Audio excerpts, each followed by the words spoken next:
നമുക്ക് ഇന്നത്തെ പുതുവത്സര ചിന്തയ്ക്കായിട്ട് യോഹന്നാൻ്റെ സുവിശേഷം 10-ാം അധ്യായത്തിൻ്റെ 10-ാം വാക്യവും 28-ാം വാക്യവും വായിക്കാം. Gospel according to John chapter 10 verses 10 and 28. 2 വാക്യങ്ങളാണ് നമ്മളിപ്പോൾ വായിക്കുന്നത്. മോഷ്ടിക്കുവാനും അറുക്കുവാനും മുടിക്കുവാനുമല്ലാതെ കള്ളൻ വരുന്നില്ല. അവർക്ക് ജീവൻ ഉണ്ടാകുവാനും സമൃദ്ധിയായി ഉണ്ടാകുവാനും അത്രേ ഞാൻ വന്നിരിക്കുന്നത്. ഞാൻ അവയ്ക്ക് നിത്യജീവൻ കൊടുക്കുന്നു. അവ ഒരു നാളും നശിച്ചു പോകുകയില്ല. ആരും അവയെ എൻ്റെ കയ്യിൽ നിന്നും പിടിച്ചു പറിക്കുകയുമില്ല. നാം ഒരു പുതിയ വത്സരത്തിലേക്ക് പ്രവേശിക്കുകയാണ്. 2019. കഴിഞ്ഞ വർഷത്തിലേക്ക് നാം തിരിഞ്ഞ് നോക്കുമ്പോൾ it was A challenging year. വളരെ വെല്ലുവിളികൾ നിറഞ്ഞ ഒരു വർഷമായിരുന്നു. ഒരുപക്ഷെ കേരളത്തിൽ ജീവിക്കുന്ന ആളുകളെ സംബന്ധിക്കുന്നിടത്തോളം അവരാരും കണ്ടിട്ടില്ലാത്തതും അനുഭവിച്ചിട്ടില്ലാത്തതുമായ ഒരു വലിയ പ്രതിസന്ധിയിൽ കൂടി ഓഗസ്റ്റ് മാസത്തിൽ പ്രളയം അതിൽ കൂടി കടന്ന് പോകേണ്ടതായിട്ട് വന്നു. നമ്മളെ തീയിലും വെള്ളത്തിലും കൂടി അവൻ നടത്തി. എന്നാൽ അവൻ നമ്മെ സമൃദ്ധിയിലേക്ക് കൊണ്ടുവന്നു എന്ന് നാം സങ്കീർത്തനത്തിൽ വായിക്കുന്നത് പോലെ. അതുകൂടാതെയും നമുക്ക് ശാരീരികമായും മാനസികമായും മറ്റ് പലതരത്തിലും ബൗദ്ധിക തലത്തിലും ഒക്കെ നമുക്ക് വളരെ നമ്മളുടെ തൊഴിൽ മേഖലകളിലൊക്കെ നമുക്ക് ചാലഞ്ചസ് വളരെയധികം കഴിഞ്ഞ വർഷം നേരിട്ടിട്ടുണ്ട്. എന്നാൽ നമ്മളെ ശക്തനാക്കുന്നവൻ മുഖാന്തരം ദൈവത്തിൻ്റെ കൃപ നമ്മളിൽ വ്യാപരിച്ചതുകൊണ്ട് പൗലോസിനോട് ചേർന്ന് പറയുകയാണെങ്കിൽ നമ്മൾ ഇന്ന് എന്തായിരിക്കുന്നോ അത് ദൈവത്തിൻ്റെ കൃപയാലാണ് നാം ആയിരിക്കുന്നത്. നമുക്ക് പ്രശംസിക്കുവാൻ ഒന്നുമില്ല. പ്രശംസയെല്ലാം ദൈവത്തിൻ്റെ കയ്യിൽ, മഹത്വം എല്ലാം, തേജസ്, സ്തോത്രം എല്ലാം ദൈവത്തിന് മാത്രമുള്ളതാണ്. ആ ഒരു അവബോധത്തോടെ നമുക്ക് പുതിയ വത്സരത്തിലേക്ക് പ്രവേശിക്കാം. 2019 എന്ന് പറയുമ്പോൾ എന്താണ് നമ്മൾ അർത്ഥമാക്കുന്നത് എന്ന് നാം ചിന്തിക്കുന്നത് നല്ലതാണ്. നമ്മുടെ കർത്താവായ യേശുക്രിസ്തു നമുക്ക് വേണ്ടി മരിച്ചിട്ട് പാപത്തിന് പരിഹാരം വരുത്തിയിട്ട് 2019 വർഷമായി എന്നാണ് അതിൻ്റെ ഒന്നാമത്തെ അർത്ഥം. Because this is the year of the Lord. കർത്താവിൻ്റെ വർഷമാണ്. അപ്പം ചരിത്രത്തെ തന്നെ രണ്ടായിട്ട് വിഭജിച്ചുകൊണ്ട് ചരിത്രത്തിൻ്റെ മധ്യഭാഗത്ത് യേശുക്രിസ്തു നിന്നിട്ട് AD എന്നും BC എന്നും anno domini in the year of the Lord, കർത്താവിൻ്റെ വർഷം. കർത്താവ് വന്ന് മാനവജാതിയെ രക്ഷിക്കുന്നതിനായിട്ട് ഒരു പ്രക്രിയ അല്ലെങ്കിൽ ഒരു രക്ഷണ്യ വേല നിവർത്തിച്ചിട്ട് 2019 വർഷങ്ങൾ ആയിരിക്കുന്നു എന്നാണ് ഒരർത്ഥം. മറ്റൊരു പ്രധാനപ്പെട്ട അർത്ഥം എന്താണെന്ന് ചോദിച്ചാൽ, ഞാൻ വീണ്ടും വരും എന്ന് കർത്താവ് പറഞ്ഞു.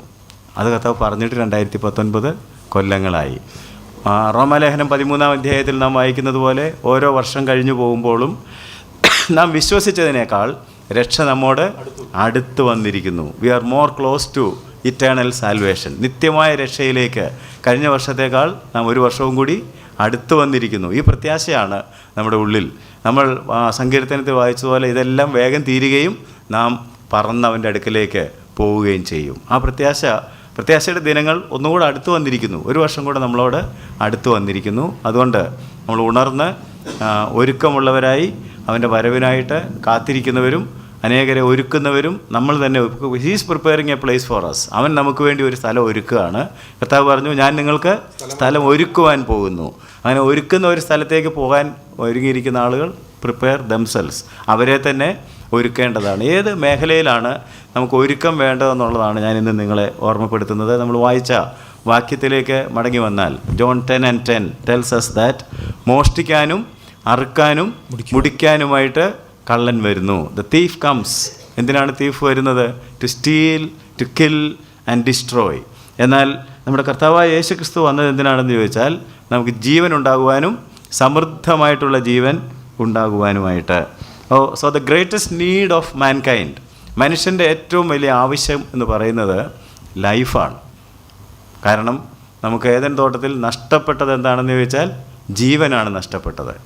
ദൈവം പറഞ്ഞത്, ഈ ഫലം തിന്നുന്ന നാളിൽ നീ മരിക്കും, യു വിൽ ഡൈ, നീ മരിക്കും എന്നാണ് പറഞ്ഞത്. അപ്പോൾ നമുക്ക് തിരിച്ച് എന്താണ് പ്രാപിക്കേണ്ടതെന്ന് ചോദിച്ചാൽ we need to get life. ആ മരണത്തെ നാം പരാജയപ്പെടുത്തി അതിന് തന്നെയാണ് യേശുക്രിസ്തു ഈ ലോകത്തിലേക്ക് വന്ന് മരിച്ച് ഉയർത്ത് പിതാവിൻ്റെ അടുക്കൽ പോയി എന്നും ജീവിക്കുന്നത്. ഇങ്ങനെ നിങ്ങളും ജീവിക്കണം, ദിസ് ഈസ് ദ മോഡൽ എന്ന് യേശു കാണിച്ചു തരികയാണ് ചെയ്യുന്നത്. നമ്മൾ പാപത്തിന് മരിച്ച് നീതിക്ക് ജീവിച്ച് ഉയർപ്പിൻ്റെ ആ ശക്തിയിൽ കർത്താവിൻ്റെ ജീവൻ ഈ ലോകത്തിൽ വെളിപ്പെടുത്തിക്കൊണ്ട് ഓരോ ദിവസവും മുമ്പോട്ട് പോകുവാൻ ദൈവം നമുക്കൊരു മാതൃക വെച്ചിരിക്കുന്നു.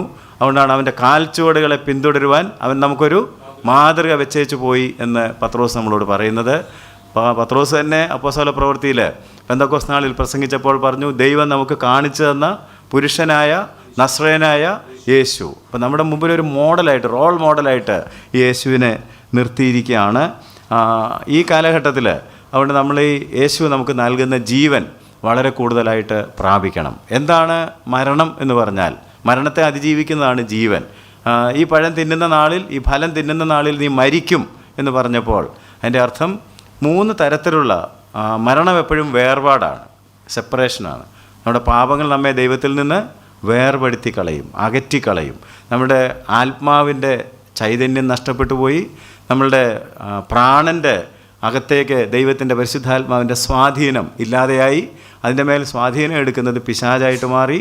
അങ്ങനെയാണ് സർവ്വലോകവും ദുഷ്ടൻ്റെ അധീനതയിൽ കിടക്കുന്നു. The whole world is under the control of that evil one. അവൻ നമ്മുടെ ഹൃദയങ്ങളെ കുരുടാക്കിക്കൊണ്ടിരിക്കുന്നു. നമ്മുടെ ശരീരം രോഗാതുരമായി. ഇതാണ് മരണം എന്ന് പറഞ്ഞതിൻ്റെ അർത്ഥം. ത്രിമുഖമായിട്ടുള്ള മനുഷ്യനൊരു ട്രിനിറ്റിയാണ്. അവന് ശരീരമുണ്ട്, മനസ്സുണ്ട്, ആത്മാവുണ്ട്.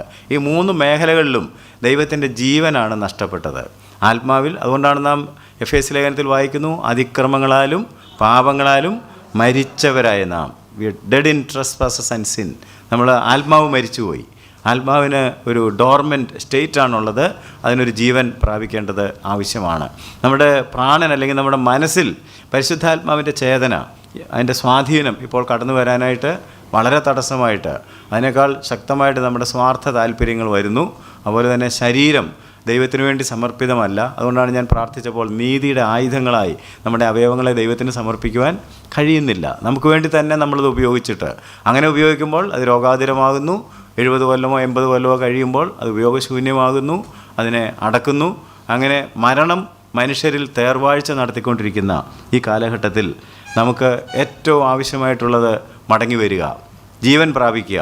ദൈവം നമുക്ക് ഒറിജിനലായിട്ട് തന്നിരുന്ന ജീവനിലേക്ക് തിരിച്ചു വരിക എന്നുള്ളതാണ്. ഈ കാലഘട്ടത്തിൽ ഇത് ശക്തമായിട്ട് ഞാൻ ഓർപ്പിക്കുവാൻ കാരണം, യെശയ്യാ പ്രവാചകൻ്റെ പുസ്തകം 60-ാം അധ്യായത്തിൻ്റെ 2-ാം വാക്യത്തിൽ നാം വായിക്കുന്നത്, അന്ധകാരം ഭൂമിയെയും കൂരിരുട്ട് ജാതികളെയും മൂടുന്നു. We are living in such an age.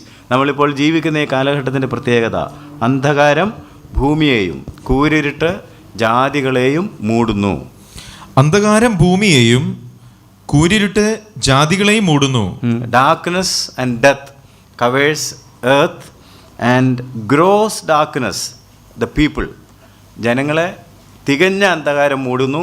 ഭൂമിയെ മുഴുവനും ഡാർക്ക്നെസ്സിലേക്ക് തള്ളി വിട്ടുകൊണ്ടിരിക്കുകയാണ്. എന്നാൽ അന്ധകാരം ഭൂമിയെയും കൂരിരുട്ടെന്ന് പറഞ്ഞതിൻ്റെ അർത്ഥം ഗ്രോസ് ഡാർക്ക്നെസ്, ഒരു വെളിച്ചവും കാണാനായിട്ടില്ല.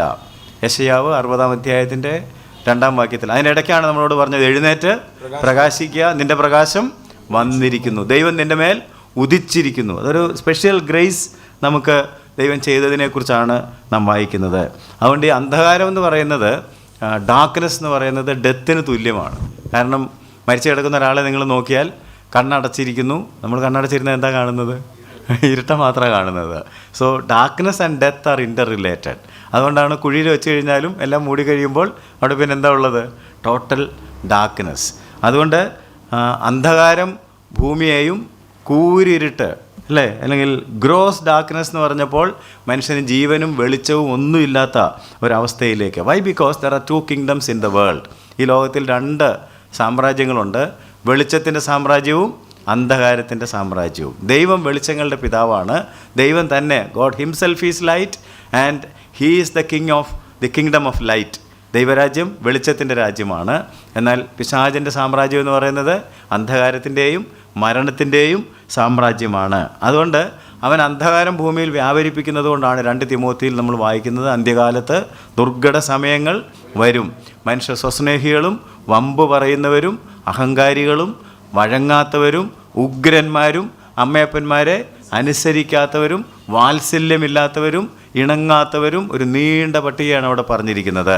And that is what we see at present. അതിൻ്റെ അർത്ഥം ഞാൻ നേരത്തെ പറഞ്ഞതുപോലെ മരണം തേർവാഴ്ച നടത്തിക്കൊണ്ടിരിക്കുകയാണ്. People are not that happy, people are not that vibrant, people are not that full of life. കർത്താവ് വന്നത് ജീവൻ തരാനും അബണ്ടൻ്റ് ലൈഫ്, സമൃദ്ധമായിട്ടുള്ള ജീവൻ തരാനുമാണെങ്കിലും ആ ജീവൻ പ്രാപിച്ച ആളുകളെ വിശ്വാസികളുടെ ഇടയിൽ പോലും കാണാനായിട്ട് വളരെ വിരളമായി മാറിക്കൊണ്ടിരിക്കുകയാണ്. കാരണം അന്ധകാരം ഭൂമിയെയും കൂരിരുട്ട് ജാതികളെയും മൂടുന്നു. എന്നാൽ നമ്മുടെ കർത്താവായ യേശു ക്രിസ്തു നമുക്ക് എന്താ ചെയ്തതെന്ന് ചോദിച്ചാൽ, he translated us from the kingdom of darkness into the kingdom of light. കൊലോസ്യ ലേഖനം 1-ാം അധ്യായത്തിൻ്റെ 13-ാം വാക്യത്തിൽ നാം വായിക്കുന്നത്, Colossians 1:13 tells us that Jesus Christ, by his grace, by his sacrifice, യേശു തൻ്റെ യാഗത്താൽ, തൻ്റെ കൃപയാൽ ഇരുട്ടിൻ്റെ അധികാരത്തിൽ നിന്ന് നമ്മെ സ്നേഹസ്വരൂപനായ പുത്രന്റെ രാജ്യത്തിലേക്കാക്കി. നമ്മെ ഇരുട്ടിന്റെ അധികാരത്തിൽ നിന്ന് വിടുവിച്ച് തന്റെ സ്നേഹസ്വരൂപനായ പുത്രന്റെ രാജ്യത്തിലാക്കി വെക്കുകയും ചെയ്ത പിതാവ് തന്റെ കരുണയാൽ സന്തോഷത്തോടെ സ്തോത്രം ചെയ്യുന്നവരാകണമെന്ന് പിതാവ് തന്റെ കരുണയാൽ transferred us from one kingdom to the other kingdom. അതുകൊണ്ടാണ് യെശയ്യാ പ്രവാചകന്റെ പുസ്തകത്തിൽ നാം വായിച്ചത്, നിന്റെ മേലോ യഹോവ ഉദിച്ചിരിക്കുന്നത്. That is grace. ഈ ദൈവത്തിൻ്റെ വലിയ കൃപയാണ്. അന്ധകാരം ഭൂമിയെയും കൂരിരുട്ട് ജാതികളെയും മൂടുമ്പോൾ God has done a big favour. ദൈവം നമ്മളോട് വലിയ കൃപ, വലിയ കരുണ കാണിച്ചു. അതുകൊണ്ടാണ് ഇന്ന് നമ്മളിവിടെ ആയിരിക്കുന്നത്. ഗോഡ്സ് ഫേവർ എങ്ങനെ ഉണ്ടായെന്ന് ചോദിച്ചാൽ, അവൻ്റെ കൃപ നമ്മെ അന്ധകാരത്തിൽ നിന്ന് വിടുവിച്ച് നമ്മെ അത്ഭുത പ്രകാശത്തിലേക്ക്. പത്രോസ് അത് പറയുന്നുണ്ട്, നിങ്ങളോ അന്ധകാരത്തിൽ നിന്ന് അത്ഭുത പ്രകാശത്തിലേക്ക്. അല്ലേ? നമ്മളെ ദൈവം അന്ധകാരത്തിൽ നിന്ന്, മരണത്തിൽ നിന്ന്, നാം ഇപ്പോൾ ആ കുഴിയിലല്ല. അതുകൊണ്ട് ഈ യെശയ്യാ പ്രവാചകന്റെ പുസ്തകത്തിലെ വാക്യം എഫേസ്യ ലേഖനത്തിൽ ഉദ്ധരിക്കുമ്പോൾ പൗലോസ് പറയുന്നത്, ഉറങ്ങുന്നവനെ ഉണർന്ന് മരിച്ചവരുടെ ഇടയിൽ നിന്ന് എഴുന്നേൽക്കാമെന്നാണ്. ഉറങ്ങുന്നവനെ ഉണർന്ന് so those people who are sleeping and those who are in the dark are dead is equal to death. മരിച്ചവരുടെ ഇടയിൽ നിന്ന് എഴുന്നേൽക്കുക. എഫേസ്യ ലേഖനം 2-ാം അധ്യായത്തിൻ്റെ 14-15 വാക്യങ്ങളിൽ നിങ്ങൾക്ക് ആ ഉദ്ധരണി വായിക്കാനായിട്ട് സാധിക്കും. എൻ്റെ ഇംഗ്ലീഷിൽ നിങ്ങൾ വായിച്ചാൽ അവിടെ പറഞ്ഞിരിക്കുന്നത്, നിങ്ങൾ അങ്ങനെ എഴുന്നേറ്റ് വരികയാണെങ്കിൽ Christ will give you light. ക്രിസ്തു നിൻ്റെ മേൽ പ്രകാശിക്കും എന്ന് പറഞ്ഞാൽ, Christ is willing to give his light because he is the light of the world. അവൻ ലോകത്തിൻ്റെ പ്രകാശമായതുകൊണ്ട്, അവൻ ജീവനായതുകൊണ്ട് നിങ്ങൾക്ക് ജീവൻ നൽകുവാൻ, പ്രകാശം നൽകുവാൻ അവൻ സന്നദ്ധനാണ്. എഫേസ്യ ലേഖനം 5-ാം അധ്യായത്തിൻ്റെ 13-14 വാക്യങ്ങൾ. അതുകൊണ്ട് ഉറങ്ങുന്നവനെ ഉണർന്ന് മരിച്ചവരുടെ ഇടയിൽ നിന്ന് എഴുന്നേൽക്കുക. അപ്പം ഉറക്കത്തിലോ അല്ലെങ്കിൽ നിദ്രയിലോ ഈ അന്ധകാരത്തിലോ ആയിരിക്കുന്നവരൊക്കെ ഏതവസ്ഥയിലാണെന്നാണ് പൗലോസ് ഇവിടെ നമ്മളെ ഓർമ്മപ്പെടുത്തുന്നത്? മരണാവസ്ഥയിലാണ്. ഉറങ്ങുന്നവനെ ഉണർന്ന് എവിടെ നിന്ന് എഴുന്നേൽക്കണം? മരിച്ചവരുടെ നിന്ന് എഴുന്നേൽക്കുക. എന്നാൽ ക്രിസ്തു നിന്റെ മേൽ പ്രകാശിക്കും. ക്രിസ്തു നിന്റെ മേൽ പ്രകാശിക്കും. then Christ will give you light. അതുകൊണ്ട് നമ്മളോട് ഈ വർഷം ദൈവം ആവശ്യപ്പെടുന്നത്, get up from darkness, get up from death. മരണത്തിൽ നിന്നും അന്ധകാരത്തിൽ നിന്നും എഴുന്നേറ്റ് കർത്താവിന് വേണ്ടി നിൽക്കുവാനായിട്ട് നാം തയ്യാറാകുകയാണെങ്കിൽ he will give you his light. അവൻ്റെ വെളിച്ചം നമ്മളിലേക്ക് പകരുവാൻ. ഈ വെളിച്ചം എന്ന് പറഞ്ഞപ്പോൾ അറിഞ്ഞിരിക്കേണ്ട കാര്യം, നമ്മൾ പലപ്പോഴും ചിന്തിച്ചിട്ടുണ്ട്. സദൃശവാക്യത്തിൽ പറയുന്നുണ്ട്, മനുഷ്യൻ്റെ ആത്മാവ് യഹോവയുടെ ദീപം. മനുഷ്യൻ്റെ ആത്മാവ് യഹോവയുടെ ദീപം. Many A time we turn the spirit against God. പലപ്പോഴും നമ്മൾ ഈ ആത്മാവിനെ ദൈവത്തിന് എതിരായിട്ട്, ജോബിൻ്റെ ബുക്കിൽ 15-ാം അധ്യായത്തിൽ നമ്മളത് വായിക്കുന്നുണ്ട്, you turn your spirit against God. എന്നാൽ സങ്കീർത്തനക്കാരൻ 18-ാം സങ്കീർത്തനത്തിൻ്റെ 28-ാം വാക്യത്തിൽ പറയുകയാണ്, നീ എൻ്റെ ദീപത്തെ കത്തിക്കും. എൻ്റെ ദൈവമായ യഹോവ എൻ്റെ അന്ധകാരത്തെ പ്രകാശമാക്കും. God is going to light your lamp and you are going to be a light in the world. ഈ ലോകത്തിൽ നമ്മുടെ അന്ധകാരത്തെ പ്രകാശമാക്കുവാൻ തക്കവണ്ണം നമുക്ക് സങ്കീർത്തനം 18-28 വായിക്കാം. 18-ാം സങ്കീർത്തനത്തിൻ്റെ 28-ാം വാക്യത്തിൽ ഇങ്ങനെയാണ് നാം വായിക്കുന്നത്, നീ എൻ്റെ ദീപത്തെ കത്തിക്കും. എന്താണ് ആ ദീപം? എൻ്റെ ഉള്ളിലൊരു ദീപം ദൈവം വെച്ചിട്ടുണ്ട്. അത് ദൈവത്തിൻ്റെ ആത്മാവ്. എൻ്റെ ആത്മാവിൽ ദൈവത്തിൻ്റെ ആത്മാവ് വരുമ്പോൾ നീ എൻ്റെ ദീപത്തെ കത്തിക്കും. എൻ്റെ ദീപത്തെ കത്തിക്കും. എൻ്റെ ദൈവമായ യഹോവേ എൻ്റെ അന്ധകാരത്തെ പ്രകാശമാക്കും. എൻ്റെ ദൈവമായ യഹോവ എൻ്റെ അന്ധകാരത്തെ പ്രകാശമാക്കും. So this is an year in which നമുക്ക് ആവശ്യത്തിന് ജീവനും വെളിച്ചവും ഒക്കെ ദൈവത്തിൻ്റെ കൃപയാൽ ലഭിക്കേണ്ട ഒരു വർഷമാണ്. അതുകൊണ്ടാണ് ഞാൻ നിങ്ങളെ ഓർമ്മപ്പെടുത്തിയത്, കർത്താവ് വന്നത് നമുക്ക് തെറ്റും ശരിയും പഠിപ്പിച്ചു തരാനായിട്ടല്ല. സഭ എങ്ങനെയാണ് ആചരിക്കേണ്ടതെന്നുള്ളത് അതൊക്കെ ഉണ്ടായിരിക്കും. പക്ഷേ ദ ബേസിക് തിങ്, നിങ്ങൾക്ക് നഷ്ടപ്പെട്ടത് ജീവനാണ്. നിങ്ങൾ ജീവൻ തിരികെ പ്രാപിക്കണം. നമ്മളിൽ മരണമാണ് വ്യാപരിച്ചു കൊണ്ടിരിക്കുന്നത്. അതിനൊരു മാറ്റം ഉണ്ടായിട്ട് നാം ജീവനുള്ള ആളുകൾ. അതുകൊണ്ടാണ് കർത്താവ് വെളിപ്പാട് പുസ്തകത്തിലും പരാതിപ്പെട്ട് ചില സഭയൊക്കെ നോക്കിയിട്ട് ജീവനുള്ളവനെന്ന് നിനക്ക് പേരുണ്ടെങ്കിലും നീ മരിച്ചവനാകുന്നു. അതുകൊണ്ട് ചാവാറായ ശേഷിപ്പുകളെ ശക്തീകരിച്ച് നീ അതിൻ്റെ ഇടയിൽ നിന്ന് എഴുന്നേറ്റ് പ്രകാശിക്കുക. അപ്പോൾ നമ്മെക്കുറിച്ച് ഈ വർഷം ദൈവം ആഗ്രഹിക്കുന്നത് ചത്ത് ഇങ്ങനെ ഒരു ജീവനും ഇല്ലാതെ വെൻറ്റിലേറ്ററിൽ കിടക്കുന്നവരെ വിശ്വാസികളായിട്ടിരിക്കണമെന്നല്ല. വെൻറ്റിലേറ്ററിൽ കിടക്കുന്നവർക്ക് ജീവനുണ്ടോ? വെൻറ്റിലേറ്ററിൽ കിടക്കുന്നവർക്ക് ജീവനുണ്ടോ?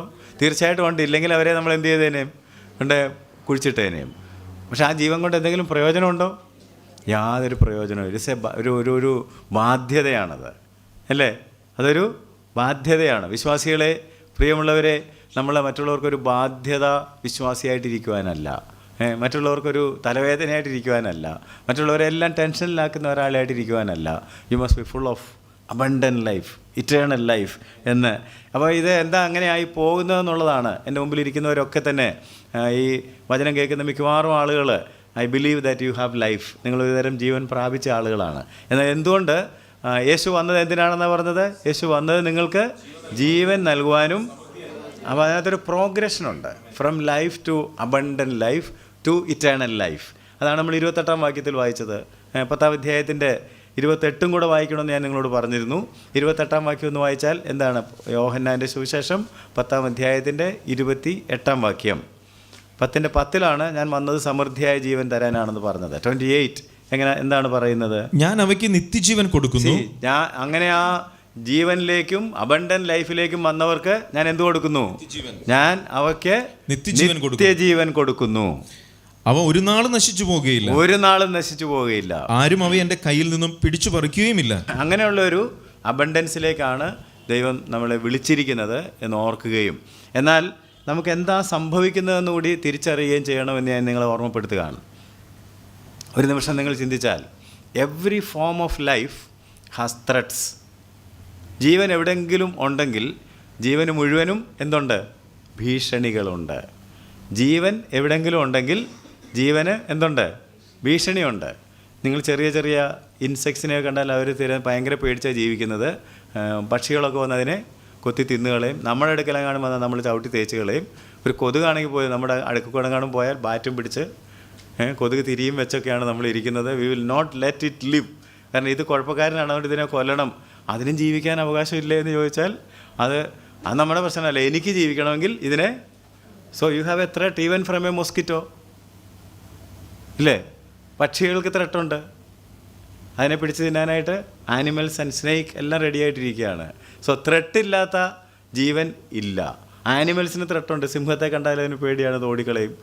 നമുക്ക് കുറച്ചുകൂടെ ബുദ്ധി വൈഭവം ദൈവം തന്നിരിക്കുന്നത് കൊണ്ട് വി ഫൈറ്റ് അഗൻസ്റ്റ് ഡിസീസസ്, അല്ലേ? അതുകൊണ്ടാണ് നമ്മൾ വാക്സിനേഷൻ എടുക്കുന്നു, നമ്മൾ കൈ കഴുകുന്നു, പുറത്ത് പോയേച്ച് അകത്ത് വന്നാൽ കൈയും കാലും ഒക്കെ കഴുകുന്നു. We are afraid of germs, അല്ലേ? ആശുപത്രി നിങ്ങൾ ചെന്ന് നോക്കിയാൽ അവിടുത്തെ എല്ലാ ആളുകളും എപ്പോഴും ഓരോ രോഗിയും കണ്ടു കഴിഞ്ഞാൽ എന്ത് ചെയ്തുകൊണ്ടിരിക്കും? കൈ കഴുകും, ഗ്ലൗസ് ഇടും, ഗ്ലൗസ് മാറ്റും. They are very careful about. അപ്പോൾ ഒരിക്കലും അങ്ങനെ അവരോട് ചോദിച്ചപ്പോൾ, ഞാൻ ഇതിനു മുമ്പ് നിങ്ങളോട് പറഞ്ഞിട്ടുണ്ടാകും, അവർ പറഞ്ഞു we love life or we love health and we hate germs. അതുകൊണ്ടാണ് ഞങ്ങളിങ്ങനെ ചെയ്യുന്നത്. ഞങ്ങൾ ആരോഗ്യത്തെ, ഞങ്ങൾ ജീവനെ സ്നേഹിക്കുന്നു, അണുക്കളെ ഞങ്ങൾ വെറുക്കുന്നു. വിശ്വാസികളെ, നമുക്കങ്ങനെ ഒരു ജീവിതചര്യ ഉണ്ടോ എന്നാണ് ഞാൻ ചോദിക്കുന്നത്. നിത്യജീവൻ നമ്മളിൽ ആരംഭിച്ചെങ്കിൽ, നമുക്ക് ജീവൻ നമ്മുടെ ഉള്ളിലേക്ക് ദൈവം പകർന്നെങ്കിൽ അതിന് ഭീഷണിയുണ്ട്. അതുകൊണ്ടാണ് ഏദൻ തോട്ടത്തിൽ, ഇല്ലേ, വളരെ തിമിർത്ത ജീവൻ, യാതൊരു തരത്തിലുള്ള ക്ഷീണങ്ങളും കുഴപ്പങ്ങളും ഇല്ലാത്ത ഒരു ജീവൻ്റെ അന്തരീക്ഷം നിലനിന്ന സ്ഥലമാണ് എവിടെ? ഏദൻ തോട്ടം. They were full of life and they were full of glory. അവർ ദൈവത്തിൻ്റെ തേജസ് ധരിച്ചാണ് അവിടെ നിന്നിരുന്നത്. പക്ഷെ ആ ജീവനും എന്തുണ്ടായിരുന്നു? ഭീഷണി ഉണ്ടായിരുന്നു. അതുകൊണ്ട് നമ്മൾ കർത്താവിൻ്റെ അടുക്കൽ ചെല്ലുന്നത് വരെയും നമ്മൾ ആരംഭിച്ചിരിക്കുന്ന ജീവന് ത്രെട്ടുണ്ട് എന്ന് അറിഞ്ഞിരിക്കണം. അതിനെക്കുറിച്ചുള്ള ഒരു അവയർനെസ്സാണ് ഇന്ന് വിശ്വാസികൾക്കില്ലാത്തത്. അതുകൊണ്ട് ഈ വർഷം നമുക്ക് അതിനെക്കുറിച്ചൊരു അവയർനെസ് വേണം എന്ന് ഞാൻ നിങ്ങളെ ഓർമ്മപ്പെടുത്തുകയാണ്. ഈ ലോക ജീവിതത്തിൽ അണുക്കളെല്ലാം ഒഴിവാക്കി ആരോഗ്യപരമായ ഒരു ജീവിതം നമുക്കും നമ്മുടെ മക്കൾക്കും നമ്മൾ ഉറപ്പാക്കുന്നത് പോലെ മെഡിക്കൽ ഇൻഷുറൻസൊക്കെ എടുത്തോ, ഏതെങ്കിലുമൊക്കെ തരത്തിൽ ഇടയ്ക്കിടയ്ക്ക് ചെക്കപ്പ് നടത്തിയോ, എന്തെല്ലാം കാര്യങ്ങൾ നമ്മൾ ചെയ്യുന്നത് to make sure that I will live for some more years, അല്ലേ? ആർക്കെങ്കിലും മരിക്കാൻ, പൗലോസിന് മാത്രമേ പറഞ്ഞു കേട്ടുള്ളൂ എനിക്ക് മരിക്കുന്നത് ലാഭമാണ്. It's a great gain, I would like to go with my Jesus അത് അത്യുത്തമമാണെന്ന് പറഞ്ഞ ഏകയാൾ ചരിത്രത്തിൽ എനിക്ക് തോന്നുന്നത് നമ്മുടെ അപ്പോസ്തലനായ പൗലോസ്. നമുക്ക് അദ്ദേഹത്തോട് കൂടെ ചേർന്ന് അങ്ങനെ പറയാൻ കഴിയുമോ എന്ന് നമ്മൾ ചോദന ചെയ്യണം. പലപ്പോഴും നമ്മൾ ജീവനെക്കുറിച്ച് വളരെ കൺസേൺഡാണ്, ഭൗതിക ജീവനെക്കുറിച്ച്. പക്ഷേ ഇത് നമ്മൾ സങ്കീർത്തനം 90 വായിക്കുന്നത് പോലെ 70 കൊല്ലമോ 80 കൊല്ലമോ ഇന്ന് കണ്ട് നാളെ മാഞ്ഞു പോകുന്ന ആവിയാണ്. ഇതിനു വേണ്ടി ഇത്രയും നമ്മൾ പാടുപെടുന്നുണ്ടെങ്കിൽ what about eternal life? Eternal ലൈഫിനെ ഹനിക്കുവാനായിട്ട് പിശാചിൻ്റെ തന്ത്രങ്ങൾ, അവൻ നമ്മുടെ അകത്ത് ഒരു ശത്രുവിനെ വെച്ചിട്ടുണ്ട്, പുറത്തൊരു ശത്രുവിനെ വെച്ചിട്ടുണ്ട്. പുറത്ത് ലോകമുണ്ട്, അകത്ത് ജഡമുണ്ട്. ഇത് മുഴുവൻ അവൻ നിയന്ത്രിച്ചുകൊണ്ടിരിക്കുകയാണ്. നമുക്ക് 3 ശത്രുക്കളാണുള്ളത്. പിശാചുണ്ട്, ജഡമുണ്ട്, ലോകമുണ്ട്. ഒരെണ്ണം അകത്ത്, ഒരെണ്ണം പുറത്ത്. ഇതിനെ നിയന്ത്രിക്കുന്ന പിശാച് എല്ലാറ്റെയും മാനിപ്പുലേറ്റ് ചെയ്തുകൊണ്ടിരിക്കുകയാണ്. ഇതിനെക്കുറിച്ചൊരു അവബോധം നമുക്കുണ്ടാകണം. ഒരു ഇൻഷുറൻസ് എടുക്കണമെന്ന് ഞാൻ പറഞ്ഞത്, ഈ ശരീരത്തിന് വേണ്ടി എടുത്തതുപോലെ ഒരു വാക്സിനേഷനും ഒരു ഇൻഷുറൻസും ഒക്കെ എടുക്കണം. അപ്പോൾ ആദ്യം നമുക്ക് വേണ്ടത് നമുക്കൊരു അവയർനെസ് ഉണ്ടാകണം. നമുക്ക് ത്രെട്ട് ഉണ്ട്. നമുക്ക് ചില വാക്യങ്ങൾ വേദപുസ്തകത്തിൽ നിന്ന് ഇതിനോടുള്ള ബന്ധത്തിൽ പരിശോധിക്കുന്നത് ആവശ്യമായിരിക്കുന്നു. നമുക്ക് ഹോശയ പ്രവചനം 7-ാം അധ്യായത്തിൻ്റെ 8 മുതൽ 10 വരെയുള്ള വാക്യങ്ങൾ വായിക്കാം. ഹോശയ മൈനർ പ്രോഫിറ്റ്സിൻ്റെ കൂട്ടത്തിൽപ്പെട്ട ആളാണ് ഹോശയ. 7-ാം അധ്യായം ചാപ്റ്റർ 7, 8-10. എഫ്രൈം ജാതികളോട് ഇടകലർന്നിരിക്കുന്നു. See, this is how we lose our life. എങ്ങനെയാണ് നമ്മുടെ ജീവൻ പോകുന്നതെന്ന് ചോദിച്ചാൽ, ദൈവം തനിക്ക് വേണ്ടി വേർതിരിച്ച ഒരു ജനം, that is what is called a believer or a church. സഭയെന്നോ വിശ്വാസിയോ എന്ന് പറഞ്ഞാൽ അതിൻ്റെ അർത്ഥം ദൈവം ജാതികളുടെ ഇടയിൽ നിന്ന് തനിക്കായി ഒരു ജനത്തെ വേർതിരിച്ചു. എന്നിട്ട് നമ്മളോട് പറഞ്ഞു, നിങ്ങൾ അവിശ്വാസികളുമായി ഇണയില്ലാപ്പിണ കൂടരുത്. നമുക്ക് പല കാര്യങ്ങൾക്ക് തമ്മിൽ ലോകവും സഭയും തമ്മിൽ ഇടപാടൊന്നുമില്ല. Let not the world get into the church. സഭയിലേക്ക് ലോകം കടന്നു വരാൻ പാടില്ല. അത് ഗാർഡ് ചെയ്യണം. ഒരു കടലിൽ കപ്പലിനെ വിട്ടേക്കുന്നത് പോലാണ്. ഈ കടലില്ലാതെ കപ്പലിന് പോകാൻ ഒക്കുകയില്ല. പക്ഷെ കപ്പൽ കടലിനകത്തോട്ട് കയറിയാലോ, ഒരു ചെറിയ സുഷിരം കപ്പലിൻ്റെ ഔട്ടർ കവറിന് വീണാൽ മതി. What will happen? Water will slowly get in and finally the ship will sink. അതുപോലെ ഞാൻ പറഞ്ഞ പോലെ ലോകം, ജഡം ഒരു ചെറിയ അളവിൽ ഒരിച്ചിരല്ലേ ഉള്ളൂ നമ്മൾ പറയും, അല്പം മതി, ഒരല്പം മതി. അതകത്തേക്ക് ഇങ്ങനെ കയറാൻ അനുവദിച്ചാൽ നമ്മളിലുള്ള സമൃദ്ധമായ ജീവനെയും സൗകര്യങ്ങളെയും മുഴുവൻ ഒരു ദിവസം അവൻ മുക്കിക്കളയും. അതുകൊണ്ട് നാം വളരെ സൂക്ഷ്മതയുള്ളവരായിരിക്കണം. എഫ്രൈം ജാതികളോട് ഇടകലർന്നിരിക്കുന്നു. അതിൻ്റെ കൂടെ പറയുകയാണ്, എഫ്രൈം മറിച്ചിടാത്ത ദോശയാകുന്നു. അപ്പോൾ മോളുവശം നോക്കിയാൽ നല്ല ഓക്കെയാണ് കേട്ടോ. മറിച്ചിടാത്ത ദോശ. അടി എന്ത് ചെയ്തുകൊണ്ടിരിക്കുകയാണ്? കരിഞ്ഞുകൊണ്ടിരിക്കുകയാണ്. നമ്മുടെ അവസ്ഥ നമ്മളൊന്ന് പരിശോധിക്കണം. ഈ വർഷം നമ്മൾ മറിച്ചിടാത്ത ദോശകളാണോ? എന്തെങ്കിലും ജീവൻ്റെ ഒരു ലക്ഷണം കാണിക്കുന്നുണ്ടെങ്കിലും അത് മറിച്ചിടാത്ത ദോശ കഴിക്കാൻ കൊള്ളുമോ? ഇല്ല. അത് കാർബൺ മുഴുവനായിട്ട് കരിയാണ്. അത് കാണാൻ ഭംഗിയുണ്ടെന്ന് മാത്രമേ ഉള്ളൂ. കുറച്ച് കഴിയുമ്പോൾ മുളുസും കരിഞ്ഞു പോകും. ഡെത്ത് സ്റ്റാർട്ട് ചെയ്ത് കഴിഞ്ഞു. താഴോട്ട് വായിച്ചാൽ നിങ്ങൾക്ക് ബാക്കി കാര്യങ്ങൾ കിട്ടും. അന്യജാതികൾ അവൻ്റെ ബലം തിന്നുകളഞ്ഞു. അതായി പറഞ്ഞതിൻ്റെ അർത്ഥം. മറിച്ചിടാത്ത ദോശ എന്ന് പറഞ്ഞാൽ തീ അത് കറക്റ്റായിട്ട് വെന്താൽ കൊള്ളാമായിരുന്നു. പക്ഷെ ഇപ്പം എന്ത് ചെയ്തുകൊണ്ടിരിക്കുകയാണ്? അതിൻ്റെ ബലത്തെ തിന്നുകളഞ്ഞു. അന്യജാതികൾ അവൻ്റെ, കാരണം അവൻ അന്യജാതികളോട് ഇടകലർന്നത് കൊണ്ട് അന്യജാതികൾ അവൻ്റെ ബലത്തെ തിന്നുകളഞ്ഞു. എങ്കിലും അവൻ അറിയുന്നില്ല. അതാണ് പ്രശ്നം. ഇങ്ങനെ സംഭവിക്കുന്നു എന്നുള്ളത് അവൻ അറിയുന്നില്ല, അവന് തിരിച്ചറിവില്ല. അതുകൊണ്ട് നമുക്കൊരു തിരിച്ചറിവുണ്ടാകണം, എന്നിൽ എന്തുമാത്രം ജീവൻ വ്യാപരിക്കുന്നുണ്ട്. എങ്കിലും അവൻ അറിയുന്നില്ല. വീണ്ടും അവന് അവിടെ നരച്ചിരിക്കുന്നു, എങ്കിലും അവൻ അറിയുന്നില്ല. നരച്ച് തുടങ്ങുമ്പോൾ ആളുകൾക്ക് അറിയാം. അപ്പോൾ എന്തുമാത്രം സമയം നമ്മൾ കണ്ണാടിയുടെ മുമ്പിൽ നിന്ന് ഓരോന്ന് പറിച്ച് കളയും. പിന്നെ എന്നെപ്പോലെ മുഴുവനൊക്കെ അങ്ങ് നരച്ച് കഴിയുമ്പോഴത്തേക്ക് നമ്മൾ ആ പണി ഉപേക്ഷിക്കും. കാരണം ഇനി പറിക്കാൻ പറ്റുകയില്ല. ഇനി എളുപ്പം കറുത്തത് പറിക്കുന്നതാണെന്നുള്ളത് കൊണ്ട് ആ പരിപാടി അങ്ങ് അംഗീകരിച്ച് നമ്മളങ്ങ് വിട്ട് കളയുന്നതാണ്. അല്ലെങ്കിൽ നിങ്ങൾ ഗ്രേ ഹെയർ സ്റ്റാർട്ട് ചെയ്ത സമയത്ത് നോക്കിക്കോളൂ. മീശയിൽ ഒരെണ്ണം ഉണ്ടെങ്കിൽ അത് പറിച്ച് കളയും, തലയിൽ ഒരെണ്ണം ഉണ്ടെങ്കിൽ അത് പറിച്ച് കളയും. അവിടെ നരച്ചിരിക്കുന്നു. പക്ഷേ എഫ്രൈമിന് ആ കാര്യം അറിയുന്നില്ല. അവന് ജീവൻ നഷ്ടപ്പെട്ടുകൊണ്ടിരിക്കുന്നു എന്നുള്ളത് അവൻ തന്നെ തിരിച്ച് അറിയുന്നില്ല. വീണ്ടും നമുക്ക് അടുത്ത വാക്യം കൂടെ വായിക്കുകയാണെങ്കിൽ, ഇസ്രായേലിൻ്റെ അഹംഭാവം അവൻ്റെ മുഖത്ത് സാക്ഷീകരിക്കുന്നു. കണ്ടോ? അപ്പോൾ അത് ഇത് അതിൻ്റെ മോഹത്തോട്ട് നോക്കിയാൽ എന്തറിയാം? He's full of pride, ego. അതാണ് ഈ ജീവനെ കളയുന്നത്. ദൈവത്തിൻ്റെ ബലമുള്ള കൈക്കീഴ് വിനയത്തോടെ ഇരിക്കാൻ കഴിയാതെ അവൻ്റെ മുഖത്ത് അഹംഭാവം ദ്യോതിക്കുന്നു. വീണ്ടും, എന്നാൽ അവർ തങ്ങളുടെ ദൈവമായ യഹോവയുടെ അടുക്കൽ മടങ്ങി വന്നിട്ടില്ല. ഇതിലൊക്കെയും അവനെ അന്വേഷിച്ചിട്ടുമില്ല. എന്നാ ഇങ്ങനെ ഒരു ദുര്യോഗം പറ്റിയിരിക്കുന്നു എന്ന് വെച്ച് ദൈവത്തിൻ്റെ അടുത്തേക്ക് മടങ്ങി വരികയോ അവനെ അന്വേഷിക്കുകയോ എന്താ അതിൻ്റെ കാരണം? only he can give you life. അവന് മാത്രമേ നമുക്ക് ജീവൻ തരുവാനായിട്ട് കഴിയുകയുള്ളൂ. യേശു ഈ ലോകത്ത് ജീവിച്ചിരുന്നപ്പോൾ യോഹന്നാന്റെ സുവിശേഷം 5-ാം അധ്യായത്തിൻ്റെ 40-ാം വാക്യത്തിൽ പറഞ്ഞു, എങ്കിലും ജീവൻ പ്രാപിക്കുവാൻ എൻ്റെ അടുക്കൽ വരുവാൻ അവർക്ക് മനസ്സില്ല. യോഹന്നാൻ 5:40. യേശു ഇങ്ങനെ പറഞ്ഞു, എങ്കിലും ജീവൻ പ്രാപിക്കേണ്ടതിന് എൻ്റെ അടുക്കൽ വരുവാൻ നിങ്ങൾക്ക് മനസ്സില്ല. അവൻ്റെ അടുക്കൽ ചെന്നെങ്കിൽ മാത്രമേ നമുക്ക് ജീവൻ കിട്ടുകയുള്ളൂ. ഒരു പാസ്റ്ററിൻ്റെ അടുക്കലോ ഒരു അധ്യാപകൻ്റെ അടുക്കലോ അല്ലെങ്കിൽ ഒരു പ്രവാചകൻ്റെ അടുക്കലോ ഒക്കെ ചെന്നാൽ നിങ്ങൾക്ക് ജീവനല്ല കിട്ടുന്നത്. ആലോചന കിട്ടിയെന്നിരിക്കും, ചില കാര്യങ്ങൾ പഠിക്കാൻ പറ്റിയെന്നിരിക്കും.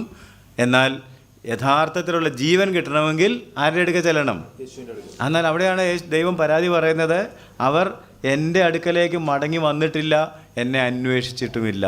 So whenever you feel that you are losing life, you must get back to God. നമുക്ക് എപ്പോഴെങ്കിലും ജീവൻ്റെ കുറവ് അനുഭവപ്പെടുന്നുണ്ടെങ്കിൽ എങ്ങോട്ട് മടങ്ങി ചെല്ലണം? ദൈവത്തിൻ്റെ അടുക്കിലേക്ക്, യേശുവിൻ്റെ അടുക്കിലേക്ക് മടങ്ങി ചെന്നിട്ട് എനിക്ക് he is the doctor, he will tell you എന്താണ് പ്രോബ്ലം എന്നുള്ളത് അവൻ നമുക്ക് പറഞ്ഞു തരും. And he will rectify. ഞാൻ ഇടയ്ക്കൊക്കെ പറയുന്നത് പോലെ ലാബിൽ ചെന്നപ്പോഴായിരിക്കും ഇന്ന അസുഖമാണെന്ന് അറിഞ്ഞത്. പക്ഷേ അതിനുള്ള ചികിത്സ കിട്ടണമെന്നുണ്ടെങ്കിൽ എവിടെ ചെല്ലണം? ഡോക്ടറുടെ അടുക്കൽ തന്നെ ചെല്ലണം. അതുകൊണ്ട് നമുക്ക് അവിടെ നരച്ചിരിക്കുന്നുവെന്നും ഈ ദോശ ഒരു വശം ബേൺ ചെയ്തുകൊണ്ടിരിക്കുകയാണ്, ഇത് ഉപയോഗശൂന്യമായിക്കൊണ്ടിരിക്കുകയാണ് എന്നുള്ള അവബോധം ഉണ്ടാകുന്നുണ്ടെങ്കിൽ നിങ്ങൾ മടങ്ങി ഈ ജീവൻ നൽകാൻ കഴിയുന്ന യേശുവിൻ്റെ അടുക്കലേക്ക്, എങ്കിലും ജീവൻ പ്രാപിക്കുവാൻ എൻ്റെ അടുക്കൽ വരുവാൻ അവർക്ക് മനസ്സില്ല. നമുക്ക് യെരമ്യാ പ്രവാചകൻ്റെ പുസ്തകം 9-ാം അധ്യായത്തിൻ്റെ 21-ാമത്തെ വാക്യം വായിക്കാം. ജെറമ്യാ ചാപ്റ്റർ 9:21. വിശാല സ്ഥലത്ത് നിന്ന് പൈതങ്ങളെയും വീഥികളിൽ നിന്ന് യുവാക്കളെയും ഛേദിച്ച് കളയേണ്ടതിന്. ശ്രദ്ധിക്കണമേ, ഞാൻ നേരത്തെ പറഞ്ഞല്ലോ, അന്ത്യകാലത്ത് ദുർഘട സമയങ്ങൾ വരും. മനുഷ്യർ സ്വസ്നേഹികളും വമ്പ് പറയുന്നവരും അമ്മയപ്പന്മാരെ അനുസരിക്കാത്തവരും വാത്സല്യമില്ലാത്തവരും ഇണങ്ങാത്തവരും ഉഗ്രന്മാരും ഒക്കെ ആകുമെന്ന് പറഞ്ഞില്ലേ? എന്താ അതിൻ്റെ കാരണമെന്ന് ചോദിച്ചാൽ, there is A person working behind. എന്താ അതിൻ്റെ ലക്ഷ്യം, അതിൻ്റെ ഉദ്ദേശമാണ് ഇപ്പോൾ ജെറമ്യാവ് പറയുന്നത്. വിശാല സ്ഥലത്ത് നിന്ന് പൈതങ്ങളെയും വീഥികളിൽ നിന്ന് യുവാക്കളെയും ഛേദിച്ച് കളയേണ്ടതിന്. പിശാചിന് ഇങ്ങനെ ഒരു പദ്ധതിയുണ്ട്. നമ്മുടെ തലമുറകളെ, നമ്മുടെ കുഞ്ഞുങ്ങളെ ദൈവത്തിൽ നിന്ന് അകറ്റിക്കളയണം. അതിനവർ ഒരുപാട് അട്രാക്ഷൻ, സോഷ്യൽ മീഡിയ ഉണ്ട്, ഒരുപാട് കാര്യങ്ങളുണ്ട് ഇപ്പോൾ. അതെല്ലാം വന്നിട്ട് പൈതങ്ങളെയും യുവാക്കളെയും ഛേദിച്ച് കളയണം. അവർ വളരാൻ പാടില്ല, ആത്മീയമായിട്ടുള്ള ജീവനിൽ അവർ മുന്നേറാൻ പാടില്ല എന്നവൻ തീരുമാനിക്കുകയാണ്. അതിനവൻ ചെയ്യുന്ന പരിപാടി അടുത്ത ലൈനിലുണ്ട്. ഛേദിച്ച് കളയേണ്ടതിന് മരണം നമ്മുടെ കിളിവാതിലുകളിൽ കൂടി കയറി നമ്മുടെ അരമനകളിലേക്ക് പ്രവേശിച്ചിരിക്കുന്നു. ഒളിഞ്ഞാണല്ലോ ഈ പിശാചിൻ്റെ പരിപാടികളൊക്കെ വരുന്നത്. അതുകൊണ്ട് നമ്മൾ വളരെ ജാഗ്രതയുള്ളവരായിരിക്കണം. യേശു പറഞ്ഞു, ഉണർന്നിരിപ്പീൻ. എപ്പോഴും നിങ്ങൾ ഉണർന്ന്, പരീക്ഷയിൽ അകപ്പെടാതിരിക്കുവാൻ നിങ്ങൾ ഉണർന്നിരിക്കണം, ഉണർന്ന് പ്രാർത്ഥിക്കണം. ഇവിടെ കുഞ്ഞുങ്ങളെയും യുവാക്കന്മാരെയും ഒക്കെ തെറ്റിച്ച് കളയാനായിട്ട് മരണം കിളിവാതിൽ കൂടി കയറി നമ്മുടെ വീടിൻ്റെ അകത്തേക്ക്, അരമനകളുടെ അകത്തേക്ക് വന്നിരിക്കുന്നു. അപ്പോൾ നമുക്ക് നമ്മുടെ കിളിവാതിലുകളൊക്കെ അടയ്ക്കണം, വിൻഡോസൊക്കെ അടയ്ക്കണം. മിക്കവാറും ആളുകൾ നെറ്റൊക്കെ അടിച്ചതാണെങ്കിൽ പോലും വൈകുന്നേരം ആകുമ്പോഴത്തേക്ക് വീടിൻ്റെ ജനലൊക്കെ അടയ്ക്കും. ഞാൻ നേരത്തെ പറഞ്ഞത് തന്നെ, we love our life and we hate mosquitoes because we are afraid of epidemics. ഇപ്പോൾ അങ്ങനെ എപ്പിഡമോളജി എന്ന് പറഞ്ഞൊരു ശാസ്ത്രശാഖ തന്നെ കോളേജുകളിലൊക്കെ പഠിപ്പിച്ചു തുടങ്ങിയിട്ടുണ്ട്. പകർച്ചവ്യാധികളെക്കുറിച്ചുള്ള പഠനം ഭയങ്കര ഗൗരവമായിട്ട് നടത്തിക്കൊണ്ടിരിക്കുകയാണ്. അതുകൊണ്ട് കിളിവാതിലുകളൊക്കെ അടയ്ക്കണം. ഒരു വാതിൽ കൂടിയും ആരെ അകത്തേക്ക് വിടരുത്? മരണത്തെ അകത്തേക്ക് വിടരുത്. അനുവദിച്ചാൽ മരണം വെന്റിലേഷനിൽ കൂടിയും, ഇല്ലേ, മൊസ്കിറ്റോ നെറ്റ് അടിക്കുന്നവർ ജനലിൽ മാത്രമേ അടിക്കുകയുള്ളൂ. Not only windows but even ventilators and any hole anywhere. എവിടെയെങ്കിലുമൊക്കെ ഹോളുണ്ടെങ്കിൽ അതെല്ലാം അടച്ചടച്ചാണ് നമ്മൾ ഈ ഡിസീസ് ജേംസിനെ പുറത്ത് നിർത്തുന്നതെങ്കിൽ ആത്മീയ ജീവിതത്തിൽ എന്തുകൊണ്ടാണ് ഈ ശ്രദ്ധ നമുക്ക് വരാതിരിക്കുന്നത്? വരേണ്ടതല്ലേ? നിങ്ങൾക്ക് എന്ത് തോന്നുന്നു? തീർച്ചയായിട്ടും വരണം. അതുകൊണ്ട് ഒരു കിളിവാതിൽ കൂടിയും ഒരു വെന്റിലേറ്ററിൽ കൂടിയും ഒരു ഹോളിൽ കൂടിയും മരണത്തെ നമ്മുടെ അരമനയിലേക്ക് കടത്തിവിടാൻ പാടില്ല. അടുത്ത വാക്യങ്ങൾ കൂടി വായിക്കുന്നത് 21 മുതൽ 24 വരെയുള്ള വാക്യങ്ങൾ നിങ്ങൾ വായിച്ച് കേൾക്കേണ്ടതാണ്. വിശാല സ്ഥലത്ത് നിന്ന് പൈതങ്ങളെയും വീഥികളിൽ നിന്ന് യുവാക്കളെയും ഛേദിച്ച് കളയേണ്ടതിന് മരണം നമ്മുടെ കിളിവാതിലുകളിൽ കൂടി കയറി നമ്മുടെ അരമനകളിലേക്ക് പ്രവേശിച്ചിരിക്കുന്നു. അടുത്ത 22 മുതലുള്ള മനുഷ്യരുടെ ശവങ്ങൾ വയലിലെ ചാണകം പോലെയും കൊയ്ത്തുകാരന്റെ പിമ്പിലെ അരിപ്പിടി പോലെയും വീഴും. ഈ ശവം വീണത് എങ്ങനെയാണ്? മരണം പെതുക്കെ കയറി വന്നിട്ട് കംപ്ലീറ്റ് ആയിട്ട് കില്ല് ചെയ്ത് കളഞ്ഞു. എന്നിട്ട് ശവങ്ങളിങ്ങനെ ചാണകം പോലെ താഴെ വീണുകൊണ്ടിരിക്കുകയാണ്. ചാണകം യൂസ്ലെസ് സാധനം, പശു പുറന്തള്ളുന്നത് പോലെ ഈ കിളിവാതിൽ കൂടി കയറി വന്ന മരണം മനുഷ്യ ജീവിതങ്ങളെ, ഞാൻ കുറച്ച് മുമ്പ് പറഞ്ഞായിരുന്നു, മരണം തേർവാഴ്ച നടത്തിക്കൊണ്ടിരിക്കുകയാണ്. കഴിഞ്ഞില്ലല്ലോ. അടുത്ത ലൈൻ വായിച്ചായിട്ട്, ആരും അവയെ കൂട്ടിച്ചേർക്കുകയില്ല എന്ന് യഹോവയുടെ അരുളപ്പാട് എന്ന് പറയുന്നു. യഹോവ ഇപ്രകാരം അരുളി ചെയ്യുന്നു, ജ്ഞാനി തന്റെ ജ്ഞാനത്തിൽ പ്രശംസിക്കരുത്. ഈ മരണം എങ്ങനെയാ വരുന്നത് എന്നുള്ളതാണ് അവിടെ പറയുന്നത്. ജ്ഞാനി തന്റെ ജ്ഞാനത്തിൽ പ്രശംസിക്കുന്നു. ബലവാൻ തന്റെ ബലത്തിൽ പ്രശംസിക്കരുത്. ബലവാൻ തന്റെ ബലത്തിൽ പ്രശംസിക്കുന്നു. ധനവാൻ തന്റെ ധനത്തിലും പ്രശംസിക്കരുത്. ധനവാൻ ധനത്തിൽ പ്രശംസിക്കുന്നു.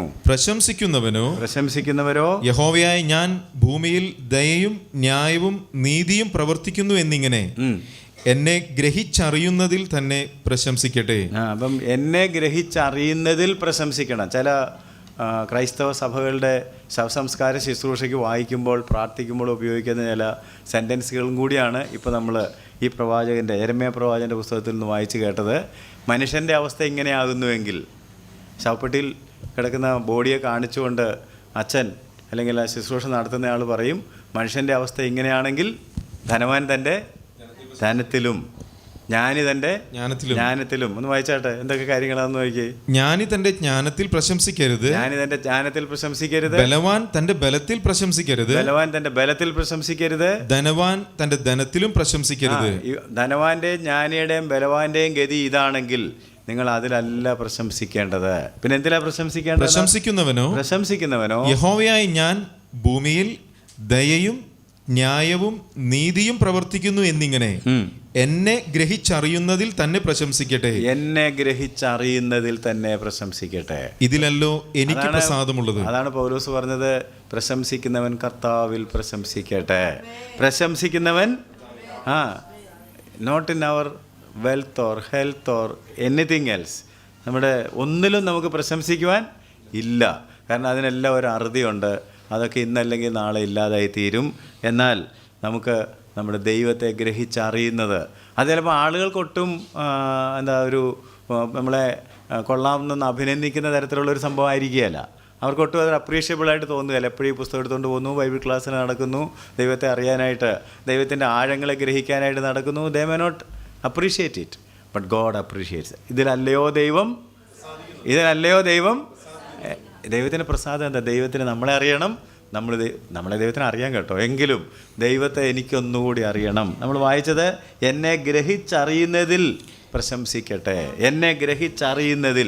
ഇത് മനസ്സിലാക്കിയ മോശയും പൗലോസും ഒക്കെയാണ് പറഞ്ഞത്, ഞാൻ നിന്നെ ഒന്ന് അറിയുമാറാകട്ടെ. അപ്പോൾ അവരൊന്നും അറിഞ്ഞ പോലെ ഒന്നും നമ്മൾ അറിഞ്ഞിട്ടില്ല. അതുകൊണ്ട് ഈ വർഷം 2019 നമുക്ക് അവനെ ഒന്നുകൂടെ അടുത്തറിയണം. അവനെ ഒന്നുകൂടെ അടുത്തറിയുമ്പോൾ അവൻ്റെ ജീവൻ നമ്മളിലേക്ക് വ്യാപരിക്കുവാൻ തക്കവണ്ണം ഇടയായിത്തീരും. അവൻ വന്നത് ഈ ജീവൻ നമുക്ക് നൽകുവാൻ തക്കം. We need to choose. Again യെരമ്യാവിൻ്റെ പുസ്തകം നിങ്ങളുടെ കയ്യിൽ ഇരിപ്പുണ്ടെങ്കിൽ 8-ാം അധ്യായത്തിൻ്റെ 3-ാം വാക്യത്തിൽ നാം വായിക്കുന്നത് ഇങ്ങനെയാണ്, ഈ ദുഷ്ടവംശങ്ങളിൽ ശേഷിച്ചിരിക്കുന്ന ശേഷിപ്പൊക്കെയും ഞാൻ അവരെ നീക്കിക്കളഞ്ഞിരിക്കുന്ന സകല സ്ഥലങ്ങളിലും ശേഷിപ്പിച്ചിരിക്കുന്നവർ തന്നെ ജീവനെയല്ല മരണത്തെ തിരഞ്ഞെടുക്കുമെന്ന് സൈന്യങ്ങളുടെ യഹോവയുടെ ജീവനെ അല്ല മരണത്തെ. People are choosing death over life. ഈ രണ്ട് നമ്മുടെ മുമ്പിൽ ഇരിക്കുക. ജീവനും മരണവും ഞാനിന്ന് നിന്റെ മുമ്പിൽ വെക്കുന്നു. What will be choose?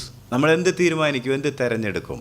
അപ്പം യോശുവയോട് ചോദിച്ചാൽ പറയാം, ഞാനും എൻ്റെ കുടുംബവുമോ ഞങ്ങൾ യഹോവയെ സേവിക്കും, ഞങ്ങൾ ജീവനെ തിരഞ്ഞെടുക്കും, ഞങ്ങൾ ദൈവത്തെ തിരഞ്ഞെടുക്കുന്നു എന്ന് പേഴ്സണൽ ഡിസിഷനാണ് പറഞ്ഞത്. ഞാൻ നിങ്ങളോട് വ്യക്തിപരമായിട്ട് ചോദിക്കുകയാണ്, നാം എന്ത് തിരഞ്ഞെടുക്കും? ഈ വർഷം നമുക്ക് മരണമല്ല തിരഞ്ഞെടുക്കേണ്ടത്, നമ്മുടെ ജ്ഞാനമോ നമ്മുടെ ബലമോ നമ്മുടെ സമ്പത്തോ ഒന്നും ഇമ്പോർട്ടൻ്റ് അല്ല. എനിക്ക് സ്വർഗത്തിൽ ആരാ ഉള്ളത്? ഭൂമിയിലും നിന്നെ അല്ലാതെ ഞാൻ ഒന്നും ആഗ്രഹിക്കുന്നില്ല. ഐ വോണ്ട് യു, നീ മാത്രം മതി എന്ന് നമ്മൾ പാടുന്നത് പോലെ എനിക്ക് നീ മാത്രം മതി. അവൻ എല്ലാറ്റിനും മതിയായവനാണ്. ഹോശേയ പ്രവചനം 13-ാം അധ്യായത്തിൻ്റെ 14-ാം വാക്യത്തിൽ നാം വായിക്കുന്നത് അങ്ങനെ. നമ്മൾ അവൻ്റെ അടുക്കൽ ഹോശേയ 13-14 നാം വായിക്കുകയാണത് ഇങ്ങനെ. നമ്മൾ അവൻ്റെ അടുക്കിലേക്ക് ചെല്ലുകയാണെന്നുണ്ടെങ്കിൽ ഞാൻ അവരെ പാതാളത്തിൻ്റെ അധികാരത്തിൽ നിന്ന് വീണ്ടെടുക്കുമെന്ന് ദൈവം പറയുകയാണ്. ഞാൻ അവരെ പാതാളത്തിന്റെ അധികാരത്തിൽ നിന്നും വീണ്ടെടുക്കും. If you choose life and get close to God, he is going to deliver you out of hell. അവൻ നിങ്ങളെ പാതാളത്തിന്റെ അധികാരത്തിൽ നിന്ന് വീണ്ടെടുക്കും. മരണത്തിൽ നിന്നും ഞാൻ അവരെ വിടുവിക്കും. മരണത്തിൽ നിന്ന് ഞാൻ അവരെ, കാരണം മരണത്തിൽ നിന്ന് നമ്മളെ വിടുവിക്കുവാൻ അവന് മാത്രമേ കഴിയുകയുള്ളൂ. അവൻ മരണാധികാരിയായ പിശാചിനെ തൻ്റെ മരണത്താൽ നീക്കിക്കളഞ്ഞവനാണ്. അവൻ പാതാളത്തിലേക്ക് പോയവനാണ്. അതുകൊണ്ട് പാതാളത്തെ കൊള്ളയടിച്ചവനാണ്. അതുകൊണ്ട് അവൻ പറയുകയാണ്, നിങ്ങൾ ജീവനെ തിരഞ്ഞെടുക്കാനായിട്ട് ഒരു താല്പര്യം വെച്ചാൽ, so during this new year I'm encouraging you, let us choose life and let us reject death. എനിക്ക് മരണം വേണ്ട, എനിക്ക് ഈ ലോകത്തിലുള്ള ഒന്നുമല്ല വേണ്ടത്, എനിക്ക് നഷ്ടപ്പെട്ട ആത്മീയ ചൈതന്യം എനിക്ക് തിരികെ കിട്ടണം, എനിക്ക് ജീവൻ കിട്ടണം. എൻ്റെ യേശു വന്നത് എനിക്ക് ജീവൻ ഉണ്ടാകുവാനും സമൃദ്ധിയായിട്ടുള്ള. അതുകൊണ്ട് യേശു പറയുകയാണ്, if you have a desire for that, നിനക്ക് അതിനുള്ളൊരാഗ്രഹം നിൻ്റെ ഉള്ളിലുണ്ടെങ്കിൽ ഞാൻ അവരെ പാതാളത്തിൻ്റെ അധീനതയിൽ നിന്ന് വീണ്ടെടുക്കും, മരണത്തിൽ നിന്ന് ഞാൻ അവരെ വിടുവിക്കും. അത് ശാരീരികമായിക്കോട്ടെ, മാനസികമായിക്കോട്ടെ, ആത്മീയമായിക്കോട്ടെ, ഏത് മേഖലയിൽ വ്യാപരിക്കുന്ന മരണത്തിൽ നിന്നും നമ്മളിൽ വ്യാപരിക്കുന്ന ദൈവത്തിൻ്റെ പരിശുദ്ധാത്മാവിൻ്റെ ശക്തിയാൽ നമ്മളിൽ വ്യാപരിക്കുന്ന എല്ലാ മരണശക്തികളെയും അതിജീവിക്കുവാൻ യേശുക്രിസ്തുവിന് കഴിയും. അവൻ മരണത്തെ ജയിച്ച് ഉയർത്തെഴുന്നേറ്റവനാണ്. അതുകൊണ്ട് this is the mission of Jesus. യേശു വന്നത് എന്തിനാണെന്ന് ചോദിച്ചാൽ, നമ്മെ ഈ മരണത്തിൻ്റെ അധികാരത്തിൽ നിന്ന് വിടുവിച്ച് ഈ സ്നേഹസ്വരൂപനായ പുത്രൻ്റെ ജീവൻ്റെ രാജ്യത്തിൽ ആക്കി വെക്കുന്നതിന് വേണ്ടിയാണ്. അതേക്കുറിച്ച് തന്നെ നമുക്കൊരു അവബോധം ഉണ്ടാകേണ്ടത് ആവശ്യമായതുകൊണ്ട് ഞാൻ ചില വാക്യങ്ങൾ യോഹന്നാൻ്റെ സുവിശേഷത്തിൽ നിന്ന് വായിപ്പിക്കുന്നു. കാരണം നമുക്ക് ജീവൻ ഒരാൾക്ക് തരാൻ കഴിയണമെന്നുണ്ടെങ്കിൽ, ഞാൻ എപ്പോഴും നിങ്ങളോട് പറയാറുണ്ട്, ഞാൻ നിങ്ങൾക്ക് എന്തെങ്കിലും തരണമെങ്കിൽ അത് എൻ്റെ ഉണ്ടാകണം. പിശാചിൻ്റെ ലാഭപ്പാടെ ഉള്ള സാധനമാണ് മരണം, നിരാശ, രോഗം, അല്ലേ? എല്ലാ തരത്തിലുള്ള തലവേദനകളും ഉണ്ടാക്കാനേ അവൻ അറിയാൻ പാടുള്ളൂ. നുണ, അതൊക്കെ അവനിങ്ങനെ തന്നുകൊണ്ടിരിക്കുക. നുണ പറയുന്നവനും അതിൻ്റെ അപ്പനും. എന്നാൽ നിങ്ങൾ ദൈവത്തിൻ്റെ അടുത്തേക്ക് ചെന്നാൽ ദൈവത്തിൻ്റെ അടുക്കൽ എന്തെല്ലാം കാര്യങ്ങളാണ് ഉള്ളത്. അതുകൊണ്ടാണ് അവരെന്നെ ഗ്രഹിച്ചറിയുന്നില്ല, എൻ്റെ അടുത്തേക്ക് വരുന്നില്ല എന്ന് ദൈവം പരാതി പറയുന്നത്. If you come close to me, അവരെൻ്റെ അടുത്തേക്ക് വന്നാൽ എന്നിൽ ജീവനുണ്ട്, എന്നിൽ സമാധാനമുണ്ട്, എന്നിൽ വെളിച്ചമുണ്ട്, എന്നിൽ അല്ലേ? യേശു പറഞ്ഞു, ഞാൻ ലോകത്തിൻ്റെ വെളിച്ചമാണ്, ഞാൻ ജീവനാണ്. യേശു എന്തെല്ലാം കാര്യങ്ങളാണ് പറഞ്ഞിരിക്കുന്നത്. നമുക്ക് യോഹന്നാന്റെ സുവിശേഷം 1-ാം അധ്യായത്തിൻ്റെ 4-ാം വാക്യം വായിച്ചാൽ, അവനിൽ ജീവനുണ്ടായിരുന്നു, അവനിൽ ജീവനുണ്ടായിരുന്നു, ഇൻ ഹിം വാസ് ലൈഫ്. കണ്ടോ? On the earth was death and in him was life. ഈ ലോകത്തിൽ മുഴുവൻ മരണം വ്യാപരിച്ച് കിടന്നപ്പോൾ അവനിൽ എന്തായിരുന്നു ഉണ്ടായിരുന്നെന്ന് ചോദിച്ചാൽ, what was special about Jesus? അവനിൽ ജീവനുണ്ടായിരുന്നു. ആ ജീവൻ മനുഷ്യരുടെ വെളിച്ചമായിരുന്നു. ആ ജീവൻ മനുഷ്യരുടെ 4-ാം വാക്യം മുഴുവൻ വായിച്ചാൽ, അവനിൽ ജീവനുണ്ടായിരുന്നു, ജീവൻ മനുഷ്യരുടെ വെളിച്ചമായിരുന്നു. അപ്പം നമുക്ക് ഈ ലോകത്തിലുള്ള മരിച്ചു കിടക്കുന്ന ആളുകൾക്ക് വെളിപ്പെടുത്താനുള്ളത് ജീവൻ്റെ വെളിച്ചം. വെറുതെ കുറച്ച് വെളിച്ചം കൊടുക്കുകയല്ല, കുറേ ശരികളൊക്കെ പറഞ്ഞ് മനസ്സിലാക്കുകയല്ല. You must be able to give the light of life, the light of life, the light that delivers them from death and darkness and brings them to life. അവരെ മരണത്തിൽ നിന്നും അന്ധകാരത്തിൽ നിന്നും വിടുവിച്ച് ജീവനിലേക്ക് അനേകരെ കൊണ്ടുപോകാനായിട്ട് നമുക്ക് നിറഞ്ഞൊരു ജീവൻ ഉണ്ടെങ്കിലേ ഒക്കുകയുള്ളൂ. അത് തരാൻ വേണ്ടിയാണ് യേശു വന്നത്. അവനിൽ ജീവൻ ഉണ്ടായിരുന്നു, ആ ജീവൻ മനുഷ്യരുടെ വെളിച്ചമായിരുന്നു. ഈ ജീവൻ എങ്ങനെ നമ്മളിൽ ആരംഭിക്കുന്നത്? 3-ാം അധ്യായത്തിൻ്റെ 3-ാം വാക്യം. യേശു അവനോട്, ആമേൻ ആമേൻ, ഞാൻ നിന്നോട് പറയുന്നു, പുതുതായി ജനിച്ചില്ല എങ്കിൽ ദൈവരാജ്യം കാണുവാൻ ആർക്കും കഴിയുകയില്ല എന്ന് ഉത്തരം പറഞ്ഞു. It is by a new birth, it's by being born from above. ഉയരത്തിൽ നിന്ന്, ദൈവത്തിൽ നിന്ന് ജനിക്കുക വഴിയാണ് ഈ അപ്പോൾ യേശു വന്നത് എന്തിനാണ്? നമ്മളൊന്ന് പുതിയതായിട്ട് ജനിക്കണം. എന്നെ കേൾക്കുന്ന ആരെങ്കിലും ഈ പുതുജീവൻ്റെ അനുഭവത്തിലേക്ക് വന്നിട്ടില്ലെങ്കിൽ ഞാൻ നിങ്ങളെ എൻകറേജ് ചെയ്യുകയാണ്. ഐദർ ഇവിടെ ഇരിക്കുന്നവരോ യൂട്യൂബിൽ കേൾക്കുന്നവരോ ആയിട്ടുള്ള ആളുകളോട് ഞാൻ പറയുകയാണ്, യേശു വന്നതിൻ്റെ ഏറ്റവും പ്രധാനപ്പെട്ട ഉദ്ദേശം എന്താണെന്ന് ചോദിച്ചാൽ, ജീവനില്ലാത്ത നമുക്ക് ജീവൻ. ഏദൻ തോട്ടത്തിൽ ജീവൻ നഷ്ടപ്പെടുത്തിയ മനുഷ്യർക്ക് എന്താ നഷ്ടപ്പെടുത്തിയത്? ഞാൻ ഈ പ്രസംഗത്തിൻ്റെ പ്രാരംഭത്തിൽ പറഞ്ഞിരുന്നു, ഡെത്ത് ഈസ് സെപ്പറേഷൻ. മരണമെന്ന് പറയുന്നത് ദൈവത്തിൽ നിന്ന് അകന്ന് വേർപെട്ട് പോയതാണ്. ആത്മാവ് അകന്നുപോയി, മനസ്സിൻ്റെ സ്വാധീനം പിശാചിനായി ശരീരത്തിൽ. ഇതിൽ നിന്നെല്ലാം മാറിയിട്ട് നിങ്ങളെ ദൈവത്തോട് അടുപ്പിച്ച് കൊണ്ടുവന്ന്, പത്രോസ് പറഞ്ഞു, ക്രിസ്തു നിങ്ങളെ ദൈവത്തോട് അടുപ്പിക്കേണ്ടതിന്. അപ്പോൾ നമ്മളെ ദൈവത്തോട് അടുപ്പിക്കാനായിട്ട് നമുക്ക് ഭയപ്പെട്ട് ആദാം ചെയ്തതുപോലെ ഒളിച്ചിരിക്കുകയാണ്. ദൈവത്തിൻ്റെ അടുത്തേക്ക് വരാൻ നമുക്ക് താല്പര്യമില്ലാതെ ഇരിക്കുമ്പോൾ നീ എവിടെ എന്ന് ചോദിച്ച് നമ്മളെ കൈക്ക് പിടിച്ച് ദൈവത്തോട്, കാരണം എന്നെ ഗ്രഹിച്ചറിയുന്നവൻ എൻ്റെ അടുത്തേക്ക് മടങ്ങി വരുന്നവൻ എന്നൊക്കെ നമ്മൾ നേരത്തെ വായിച്ചത് ഓർക്കുന്നുണ്ടോ? എന്നെ ഗ്രഹിച്ചറിയുന്നവൻ ആരുമില്ല, എന്നെ അന്വേഷിക്കുന്നവൻ ആരുമില്ല, എൻ്റെ അടുത്തേക്ക് വരുന്നവൻ ആരുമില്ല. ഹോശയ, ജെറമ്യ ഒക്കെ പറഞ്ഞ് ഓർക്കുന്നുണ്ടോ? അപ്പോൾ യേശു വന്നിട്ട് പറയുകയാണ്, ഐ വിൽ ടേക്ക് യു. പ്രിയമുള്ളവരെ, ഇന്ന് നിങ്ങളുടെ അടുത്തിരുന്നുകൊണ്ട് യേശു പറയുകയാണ്, come, I will take you to God, I will take you to the source of life. നിങ്ങളെ ഞാൻ ജീവൻ്റെ ഉറവിടത്തിലേക്ക് കൊണ്ടുപോകാം. എത്ര പേർക്ക് ആ ജീവൻ്റെ അടുത്തേക്ക് പോകുവാൻ താല്പര്യമുണ്ടെന്നാണ് ഞാൻ ചോദിക്കുന്നത്. അങ്ങനെ ഉണ്ടെങ്കിൽ he will start a new life in you. അവനെ കൈക്കൊണ്ട് അവൻ്റെ നാമത്തിൽ വിശ്വസിക്കുന്ന ഏവർക്കും ദൈവമക്കളാകുവാൻ അവൻ അധികാരം കൊടുത്തു. അടുത്ത വാക്യത്തിൽ പറയുന്നത്, അവർ ജഡത്തിൻ്റെ ഇഷ്ടത്താലല്ല, പുരുഷൻ്റെ ഇഷ്ടത്താലല്ല, രക്തത്താലല്ല, ദൈവത്തിൽ നിന്നത്രേ ജനിച്ചത്. 2 വാക്യങ്ങളോട് ചേർത്ത് വായിച്ചേട്ടെ. 12 1 അധ്യായത്തിൻ്റെ യോഹന്നാൻ്റെ സുവിശേഷം 1 അധ്യായത്തിൻ്റെ 12 13 വാക്യങ്ങൾ ഒരുമിച്ച് വായിച്ചാൽ അതിൻ്റെ അർത്ഥം നിങ്ങൾക്ക് കിട്ടും. അവനെ കൈക്കൊണ്ട് അവൻ്റെ നാമത്തിൽ വിശ്വസിക്കുന്ന ഏവർക്കും ദൈവമക്കളാകുവാൻ അവൻ അധികാരം കൊടുത്തു. അടുത്ത വാക്യം, അവർ രക്തത്തിൽ നിന്നല്ല, ജഡത്തിന്റെ ഇഷ്ടത്താലല്ല, പുരുഷന്റെ ഇഷ്ടത്താലുമല്ല, ദൈവത്തിൽ നിന്നത്രേ ജനിച്ചത്. അപ്പോൾ നിക്കോദിമോസ് ആണെങ്കിൽ ചോദിക്കും, ഞാൻ ഇനിയും അമ്മയുടെ ഉദരത്തിൽ കടന്ന് വേണ്ട, അതിൻ്റെ ആവശ്യമില്ല. ഇത് ദൈവത്തിൻ്റെ ദാനമാണ്. നമുക്ക് 4 അധ്യായത്തിൻ്റെ യോഹന്നാൻ 4 അധ്യായത്തിൻ്റെ 10 വാക്യം വായിച്ചാൽ ഇതെങ്ങനെ സംഭവിക്കും? നീ ദൈവത്തിന്റെ ദാനവും. ഇത് എങ്ങനെ സംഭവിക്കും എന്ന് ചോദിച്ചാൽ, it's A gift from Jesus. He is asking you to come and receive this gift. നീ ദൈവത്തിൻ്റെ ദാനം എന്താണെന്ന് മനസ്സിലാക്കിയിരുന്നെങ്കിൽ, നിന്നോട് സംസാരിക്കുന്നവൻ ആരെന്ന് തിരിച്ചറിഞ്ഞിരുന്നെങ്കിൽ, നീ അവനോട് ചോദിക്കുകയും അവൻ നിനക്ക് ജീവൻ്റെ ജലം അല്ലെങ്കിൽ ജീവൻ നൽകുകയും ചെയ്യുമായിരുന്നു. എന്നെ കേൾക്കുന്ന നിങ്ങളെല്ലാവരെയും ഞാൻ ഓർമ്മപ്പെടുത്തുന്നത്, എനിക്ക് ആ ജീവൻ ഇല്ല, ഇതെങ്ങനെ പ്രാപിക്കാം, ഇതെങ്ങനെ ഉയരത്തിൽ നിന്ന് ഞാൻ ജനിക്കുമെന്ന് നിങ്ങൾ ചിന്തിക്കുന്നെങ്കിൽ, ഇറ്റ്സ് എ ഗിഫ്റ്റ്. പാപത്തിൻ്റെ ശമ്പളം മരണം. എന്നാൽ ദൈവത്തിൻ്റെ ഗിഫ്റ്റ് എന്താണെന്ന് ചോദിച്ചാൽ, the gift of God is eternal life in Jesus Christ.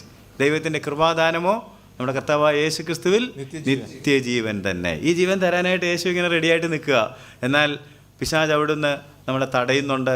അതിനെ അതിജീവിക്കുവാൻ ദൈവം കൃപ തരട്ടെ എന്ന് ഞാൻ പ്രാർത്ഥിക്കുകയാണ്. The gift is given by Jesus. യേശുവാണ് ഈ സമ്മാനം നമുക്ക് നൽകുക. അതിന് നമ്മളെന്തെങ്കിലും ചെയ്യേണ്ടതുണ്ടോ?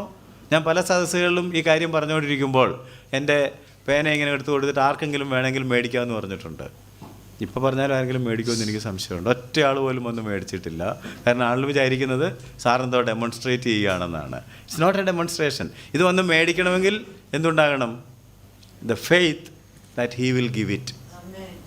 ഇതവൻ തരും എന്നൊരു, നമ്മളിതിനെയൊക്കെ ഇങ്ങനെ വിശകലനം ചെയ്ത് ദൂരത്ത് നിൽക്കുകയാണ്.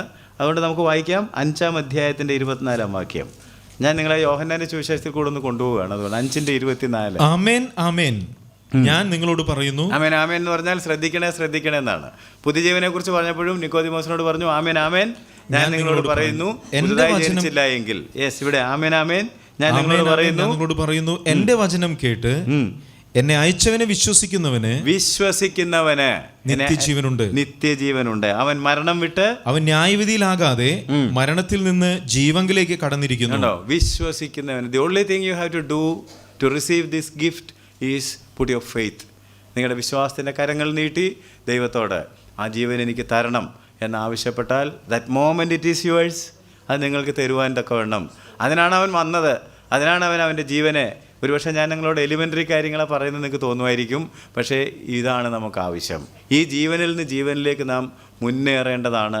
ഈ വർഷം നമുക്ക് ഏറ്റവും ആവശ്യം. നമ്മൾ കേൾക്കുന്ന വചനങ്ങൾ തന്നെ പലപ്പോഴും നമ്മളിൽ എന്തായിട്ട് മാറുന്നില്ല? ജീവനായിട്ട് മാറുന്നില്ല, അറിവായിട്ടാണ് മാറിക്കൊണ്ടിരിക്കുന്നത്. അത് ജീവനായിട്ട് മാറുവാൻ തക്കവണ്ണം ദൈവത്തിൻ്റെ ജീവൻ നമ്മളിൽ ഈ വർഷം വ്യാപരിക്കുവാൻ കർത്താവ് കൃപ ചെയ്യട്ടെ. അങ്ങനെ വിശ്വസിച്ചാൽ, അപ്പോൾ ഞാൻ പറഞ്ഞത് അവനിൽ ജീവൻ ഉണ്ടായിരുന്നു. ആ ജീവൻ നമുക്ക് നൽകാൻ വേണ്ടിയാണ് അവൻ വന്നത്. അത് നമുക്ക് ദാനമായിട്ട് പുതുജന്മം വഴി പ്രാപിക്കാനായിട്ട് സാധിക്കും.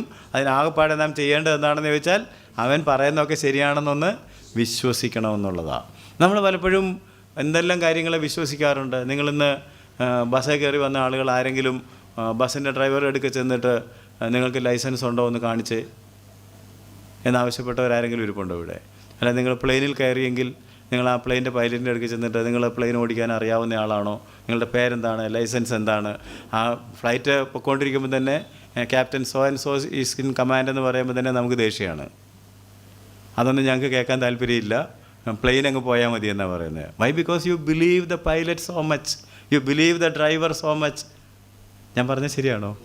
പക്ഷെ നമുക്ക് വിശ്വാസം എന്ന് പറയുമ്പോൾ ദൈവത്തിൻ്റെ കാര്യത്തിൽ വരുമ്പോൾ മാത്രം അതുകൊണ്ടൊരു ഭയങ്കര സംഭവമാണെന്നാണ് നമ്മുടെ വിചാരം. അങ്ങനല്ല. ഈ ഡ്രൈവറെ വിശ്വസിച്ചതുപോലെ, ഈ പൈലറ്റിനെ വിശ്വസിച്ചതുപോലെ, ഒരു ഷിപ്പിൽ കയറുമ്പോൾ ആ ക്യാപ്റ്റനെ നിങ്ങൾ വിശ്വസിക്കുന്നത് പോലെ വിശ്വസിക്കാതെ നമുക്ക് ഈ ലോകത്ത് ജീവിക്കാനൊക്കെയല്ല. അങ്ങനെയാണെങ്കിൽ ഈ ഗിഫ്റ്റ് ദൈവത്തിൽ നിന്ന് പ്രാപിക്കണമെങ്കിൽ ഒരൊറ്റ കാര്യം, ഇത്രയൊക്കെ കാര്യങ്ങൾ പറഞ്ഞ യേശു എനിക്കിത് തരാതിരിക്കത്തില്ല. അവനിത് എന്നെ പറ്റിക്കുന്നവനല്ല. അവൻ തൻ്റെ ജീവൻ എനിക്ക് വേണ്ടി വെച്ച് തന്നെങ്കിൽ തീർച്ചയായിട്ടും അവൻ എനിക്ക് ജീവൻ തരാൻ വേണ്ടിയാണ് അവൻ ജീവനെ കളഞ്ഞത്. അങ്ങനെയാണെങ്കിൽ the moment I believe and ask this gift is mine എന്ന് നമ്മൾ വിശ്വസിക്കണം. 6-ാം അധ്യായത്തിൻ്റെ 35-ാം വാക്യം അല്പം കൂടെ മുമ്പോട്ട് പോയാൽ, he is the bread of life. യേശു അവരോട് പറഞ്ഞത്, ഞാൻ ജീവന്റെ അപ്പമാകുന്നു. ഞാൻ ജീവന്റെ അപ്പമാകുന്നു. ഈ അപ്പം തിന്നുന്നവന് വിശക്കുകയില്ല, ദാഹിക്കുകയില്ല. ഇതിന് മുമ്പൊരു സ്ത്രീയോട് പറഞ്ഞായിരുന്നു, ഈ വെള്ളം കുടിക്കുന്നവനെല്ലാം. അപ്പോൾ എന്തുകൊണ്ടാണ് നമുക്ക് ജീവൻ പരിപോഷിക്കപ്പെടുന്നതായിട്ട് ഡയബറ്റിക് ആയിട്ടുള്ള ആളുകൾക്ക് അറിയാമായിരിക്കും. എത്ര തിന്നാലും ഡയബറ്റിക്കാരും ഇല്ലാത്തതുകൊണ്ട് സ്തോത്രം ഉണ്ട് സാറേ. അപ്പം എന്ത് സംഭവിക്കും? അവരോട് 6 മീൽ കഴിക്കണമെന്നാണ് പറയുന്നത്. സാധാരണ ആളിൽ 3 കഴിക്കുന്നെങ്കിൽ ഇവരെത്ര കഴിക്കണം? അവർ പറയുന്നത് ഭയങ്കര ആക്രാന്തമായിട്ട് കിടന്നതാണ് പറയുന്നത്. ഇങ്ങനെ വിശന്നുകൊണ്ടിരിക്കുകയാണ്. അപ്പം എന്തീ വിശന്നുകൊണ്ടിരിക്കുന്നത്? ചെല്ലുന്ന സാധനം അപ്പോഴേ ഡൈജസ്റ്റായി പോകുന്നു, ശരീരത്തെ പിടിക്കുന്നില്ല. ഇതുപോലെ അസുഖം ബാധിച്ച ഒത്തിരി വിശ്വാസികളുണ്ടെന്നാണ് ഞാൻ പറഞ്ഞത് കേട്ടോ. സ്പിരിച്വലി ഡയബറ്റിക്, സ്പിരിച്വൽ പ്രഷർ ഒക്കെ ബാധിച്ച ആളുകളുണ്ട്. അവർക്ക് എന്താ സംഭവിക്കുന്നതെന്ന് ചോദിച്ചാൽ, അവർക്ക് വീണ്ടും ഈ ലോകത്തിലെ സാധനങ്ങൾ തിന്നാനായിട്ട് വിശന്നുകൊണ്ടിരിക്കുക, ഈ ലോകത്തിലെ കാര്യങ്ങൾ കുടിക്കാനായിട്ട്. എന്നാൽ യഥാർത്ഥ ജീവൻ്റെ ജലവും യഥാർത്ഥ ജീവൻ്റെ അപ്പവും കിട്ടിയവർക്ക് എന്തില്ല? ഇനി ലോകത്തിൻ്റെ കാര്യങ്ങൾക്കായിട്ട് ഒരു വിശപ്പില്ല. അതുകൊണ്ടാണ് ആ ശമരിയ സ്ത്രീയോട് യേശു പറഞ്ഞത്, ഈ നീ കോരിക്കൊണ്ട് പോയി കുടിക്കുന്ന വെള്ളം എത്ര കുടിച്ചാലും നിൻ്റെ ദാഹം ശമിക്കുകയില്ല, പിന്നെയും കോരാൻ ഇവിടെ വരേണ്ടി വരും. എന്നാൽ ഞാൻ കൊടുക്കുന്ന വെള്ളം കുടിച്ചാൽ ഒരിക്കലും നിനക്ക് ദാഹിക്കുകയില്ല. നിൻ്റെ ഉള്ളിൽ ഒരു കിണറുണ്ടാകും, നിൻ്റെ ഉള്ളിൽ ഒരു ജീവൻ്റെ ജലത്തിൻ്റെ ഉറവ ഉണ്ടാകും. നീ മറ്റുള്ളവരെ കുടിപ്പിക്കും. നീ കുടിച്ചിങ്ങനെ വിഷമിച്ചിരിക്കുന്ന ഒരാളായിട്ടല്ല ഇരിക്കുന്നത്. Your river and your well will flow out. അതാണ് 7-ാം അധ്യായത്തിൻ്റെ 38-ാം വാക്യത്തിൽ നാം വായിക്കുന്നത്. എന്നിൽ വിശ്വസിക്കുന്നവൻ്റെ ഉള്ളിൽ നിന്ന് തിരുവെഴുത്ത് പറയുന്നത് പോലെ ജീവജലത്തിൻ്റെ നദികൾ ഒഴുകും. എന്നിൽ വിശ്വസിക്കുന്നവന്റെ ഉള്ളിൽ നിന്ന് തിരുവെഴുത്ത് പറയുന്നത് പോലെ ജീവജലത്തിന്റെ നദികൾ ഒഴുകുമെന്ന് വിളിച്ചു പറഞ്ഞു. അപ്പം നമുക്ക് വിശക്കുകയും ദാഹിക്കുകയും ചെയ്യാത്ത തരത്തിൽ എന്ന് പറഞ്ഞാൽ ലോകത്തിലെ ഒരു കാര്യത്തിനായിട്ടും ഇപ്പം നമുക്കിപ്പോഴും ലോകത്തിലെ കാര്യങ്ങൾക്ക് വേണ്ടി ഒരു വിശപ്പും ദാഹവും ഉണ്ടാകുന്നുണ്ടെങ്കിൽ നമ്മൾ ആ ജീവനിലേക്ക് വേണ്ട തരത്തിൽ പ്ലഗ് ഇൻ ചെയ്തിട്ടില്ല എന്നുള്ളതാണ്. അതുകൊണ്ട് കർത്താവിൻ്റെ അടുക്കൽ, അവൻ നേരത്തെ പറഞ്ഞല്ലോ, അവനെ ഗ്രഹിച്ചറിയുവാൻ, അവൻ്റെ അടുക്കൽ ഇരിക്കുവാൻ, അവനോട് ചേർന്ന് നമ്മുടെ ജീവിതം കൊണ്ടുപോകാനുള്ള ഒരു ആഴമായ ആഗ്രഹം നമുക്കില്ലാത്തത് കൊണ്ടാണ് നമുക്ക് സോഷ്യൽ മീഡിയ കാണുമ്പോൾ ഒരു ദാഹം, അല്ലെങ്കിൽ നമുക്ക് വേറെ പലതും കാണുമ്പോൾ എന്തുണ്ടാകുന്നു? ദാഹവും വിശപ്പും ഒക്കെ നമ്മളിൽ ഉണ്ടാവുകയാണ്. എന്നാൽ ആ ദാഹത്തെയും വിശപ്പിനെയും ഒക്കെ ശമിപ്പിക്കുന്ന, ഞാൻ കൊടുക്കുന്ന വെള്ളം കുടിക്കുന്നവന് ഒരു നാളും ദാഹിക്കുകയില്ല. അത് അവനിലൊരു നീരുറവയായിട്ട് പൊങ്ങി വരും എന്ന് മാത്രമല്ല, അവൻ്റെ ഉള്ളിൽ നിന്ന് ജീവജലത്തിൻ്റെ നദികൾ ഒഴുകും. അവൻ ജീവൻ്റെ അപ്പമാണ്, അവൻ ജീവൻ്റെ ജലമാണ്.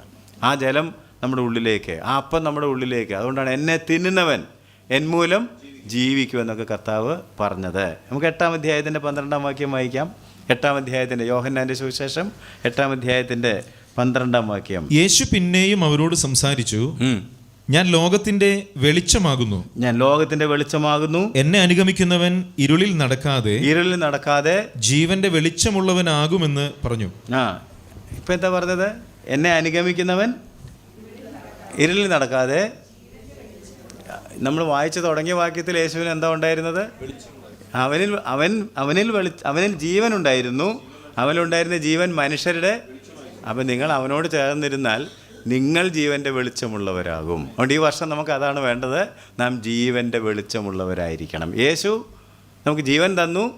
അവൻ തന്ന ജീവൻ മനുഷ്യർക്ക് എന്തായിരുന്നെന്നാണ് പറഞ്ഞത്? ജീവൻ മനുഷ്യരുടെ വെളിച്ചമായിരുന്നു. എന്നിട്ട് ഇപ്പോൾ പറയുകയാണ്, ഞാൻ വെളിച്ചമാണ്, എന്നെ അനുഗമിക്കുന്നവൻ ഇരുട്ടിൽ നടക്കാതെ ജീവന്റെ വെളിച്ചമുള്ളവനാകുമെന്ന് പറഞ്ഞു. യേശുവിന് ജീവന്റെ വെളിച്ചം ഉള്ളതുപോലെ തന്നെ നമുക്കും ഈ ജീവന്റെ വെളിച്ചത്തിലേക്ക് വരാൻ ഒരു പ്രൊവിഷൻ ഉണ്ട് എന്നാണ് ഞാൻ നിങ്ങളെ ഓർമ്മപ്പെടുത്തുന്നത്. സോ ദിസ് ഇയർ നമ്മളെ കാണുന്നവരൊക്കെ എന്ത് കാണണം? ജീവന്റെ വെളിച്ചം കാണണം. ജീവന്റെ വെളിച്ചം നമ്മളിൽ നിന്ന് മറ്റുള്ളവരെ കാണുവാൻ ഇടയായിത്തീരണം. യേശു പറഞ്ഞ അതിനൊരു വഴിയേ ഉള്ളൂ. നിങ്ങളിൽ പുതുജീവൻ ആരംഭിക്കണം. നിങ്ങൾ ആരംഭിച്ച ഈ പുതുജീവൻ നിങ്ങൾ തന്നെ ഒരു ഉറവയായിട്ട് നിങ്ങളെ നിറയ്ക്കണം. നിങ്ങൾ വിശ്വസിക്കണം. നിങ്ങൾ ജീവൻ്റെ അപ്പം തിന്നണം. നിങ്ങളുടെ ഉള്ളിൽ നിന്ന് ജീവജലത്തിൻ്റെ നദികൾ ഒഴുകണം. ആ ഒരു അവസ്ഥയിൽ എന്ന് പറഞ്ഞാൽ നിങ്ങൾ ജീവനെ തന്നെ, ഞാൻ നേരത്തെ പറഞ്ഞു, ചൂസ് ചെയ്യണം. Every moment of your life you must choose life and not death. രണ്ടും നമ്മുടെ മുമ്പിൽ ഇരിപ്പുണ്ട്.